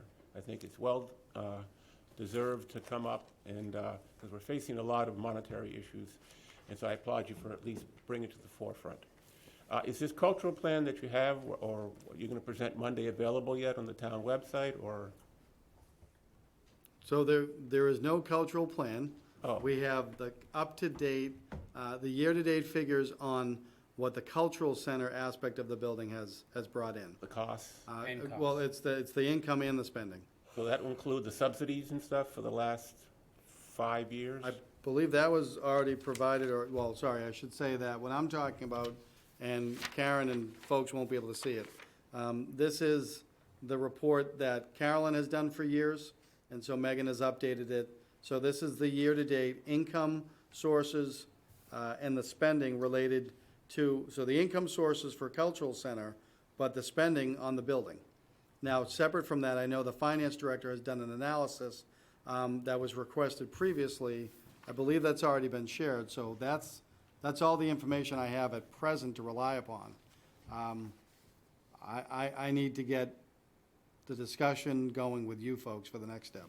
But So does it- I can't say that there's a cultural plan together. Okay, but is that, what you're gonna share Monday include the subsidies as far as what the total cost of that building has been? Because we've spent considerable amount on subsidies for that building for 5 years. So it can, I just don't know the reference. I can tell you that the revolving fund, I think I can answer this very simply. thank you. Bring the information that Carol provided to Richard Gunderson and the Finance Committee. I will do that. I don't know if it's getting to what Chairman Troy No, is but, asking no, for. because the plan that Carol did share with me did include the subsidies. Right, Yeah, so you 'cause- already have it, so. Yeah, well, I've been hearing numbers bantered around, and the real number hasn't been bantered around. And what I'd like to I get to. don't know what that means, though, the real number. Well, the number that, the true number that Carol has shared with the sheet, some of it's just been the revenues of the cultural center, expenses of revenues, but the subsidies haven't been included in that. The subsidies are off to the side, right? Carol? So what was reported were the actual expenses. So some of the sources of those, or the funds that supported those, were voted from free cash. One year, it was voted in the operating budget.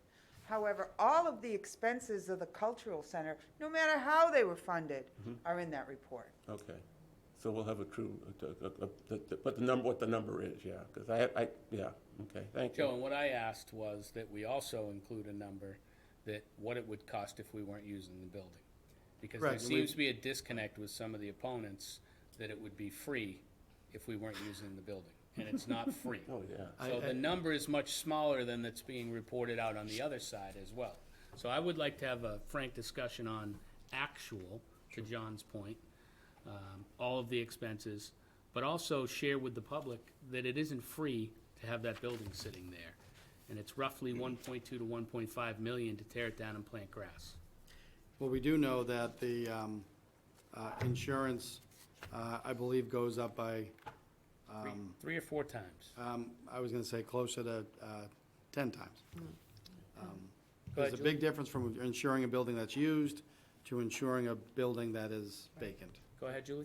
Yeah, and to Michael, to the chair's point, you know, not only in terms of removing the building, but there's extenuating circumstances with removing a building. There could be multiple issues in terms of demoing a building, asbestos related, all of those things. So then at the end of the day, we have this, vacant lot? Building And a we- new septic system. And building a new septic system, a vacant lot, and an expenditure of demoing a building, and now we no longer have it for any alternative use. So now So- the town loses another asset. Given the hour, we'll bring this conversation Yeah. back on Monday night. John, go ahead. I do, because we could go for another hour. I do have multiple questions, but, yeah, because I would like to get a true cost, and of the building, capital cost of the building. You know, I think there's tremendous capital costs that haven't been reported on that building yet. We've gone out 5 years, but I think we should go out 10 years on that building, for costs. You know, I think, we only have one operating boiler in that building right now. I mean, there's many things. There's no air conditioning, no internet. Anyway, and I do support the cultural center as it's being proposed as a cultural center. But I need a plan, a real plan. And my idea of a plan is a plan. And hiring someone to develop a plan is not my idea of a plan right now, unless I'm convinced that's the way to go. I would be more in favor of Richard Gunderson's way of bringing a true consultant that knows buildings like this, but we'll see where that goes also. So, I'm up with the air. I truly support a cultural center. It's a great old building, and there are companies around the country that do buildings like that, development, and affordable housing and art spaces all at once. So, yeah, more decisions. Is that information going to be in the packet that you have, that Carol's has? That pie chart you just held up? Yes, the pie chart, the information that Carol has, that will be in Monday evening. Okay, and she Some of has what you shared just some talked stuff with about us. would not be in for Monday evening. Yeah. And some of the costs that the chairman talked about would not be in Monday evening. No. But we are assembling all of that. Yeah, and this is the first start. I mean, this is the first time the group of us, I think, have heard this much of an in-depth discussion in detail on the cultural center. So thank you again, Joe, and the board for bringing this to the forefront finally. Joe, in lieu of the hour, you were gonna talk about the budget, Oh. but next Thursday night should be a little bit shorter than this Thursday night, so I would I'll think have to go we will too. do the overall conversation at the end of it. Right, this is a quick But question. I'll leave that up to you. It's a very quick question. It's nothing to do with the cultural center. The housing advocate, you have that in the budget. I fully support that also. But also in the budget is $50,000 from the CPC. How do those two meet? I mean, you propose yours first in the operating budget? If it gets approved, the CPC drops off the table? Or it doesn't get approved, or So how does that the go? mechanics of it were something that the chair of the CPC and I were talking about today. We'd have to rely upon council. What I've said is that the intent is for the housing advocate to be in the operating budget, and for me, that would make the CPC vote superfluous. How we actually accomplish that needs to be defined by council. Selectman Howell. Just to add to that, the trust is fully in favor of going in the direction of the housing advocate, and we have made promises to the CPC that this is going to end, whether it's this year or next year, that it has to end, because it was only a startup. It was never designed for us to move forward. So if we could actually torch the CPC article, that would be the objective. I just was one of the mechanics of it, though. Yeah. So thank you, Joe, for showing it. And great discussion on the culture, really. Go ahead, Joe. My wrap-up was always going to be simple, and that was to thank both the Board of Selectmen and the Finance Committee because of the efforts that all of the department heads and staff, the finance director and I have got to this point. And so you're halfway through your budget deliberations, but we're 53 days away from town meeting. So thank you for this evening. We know Monday evening and next Thursday will be as robust. So thank you all. I'm gonna ask Thank for, you. John, will you? Like to entertain a motion for, Oh, I'd like to move that we adjourn the meeting. all those in favor? of it? Aye. Okay. Motion's been made, Aye. seconded, and we're adjourned. And I'm learning that I must say this little comment. My portion of the meeting is closed. There'll be no further discussion. Can I get a motion on the board? Motion to adjourn. Second. Moved in second, and I will do this by roll call. Don? Aye. Mary? Larry? Julie? Aye. I'm an aye. 9/11, we are adjourned. Thank you. Thank you. Thank you, Karen. See you tomorrow.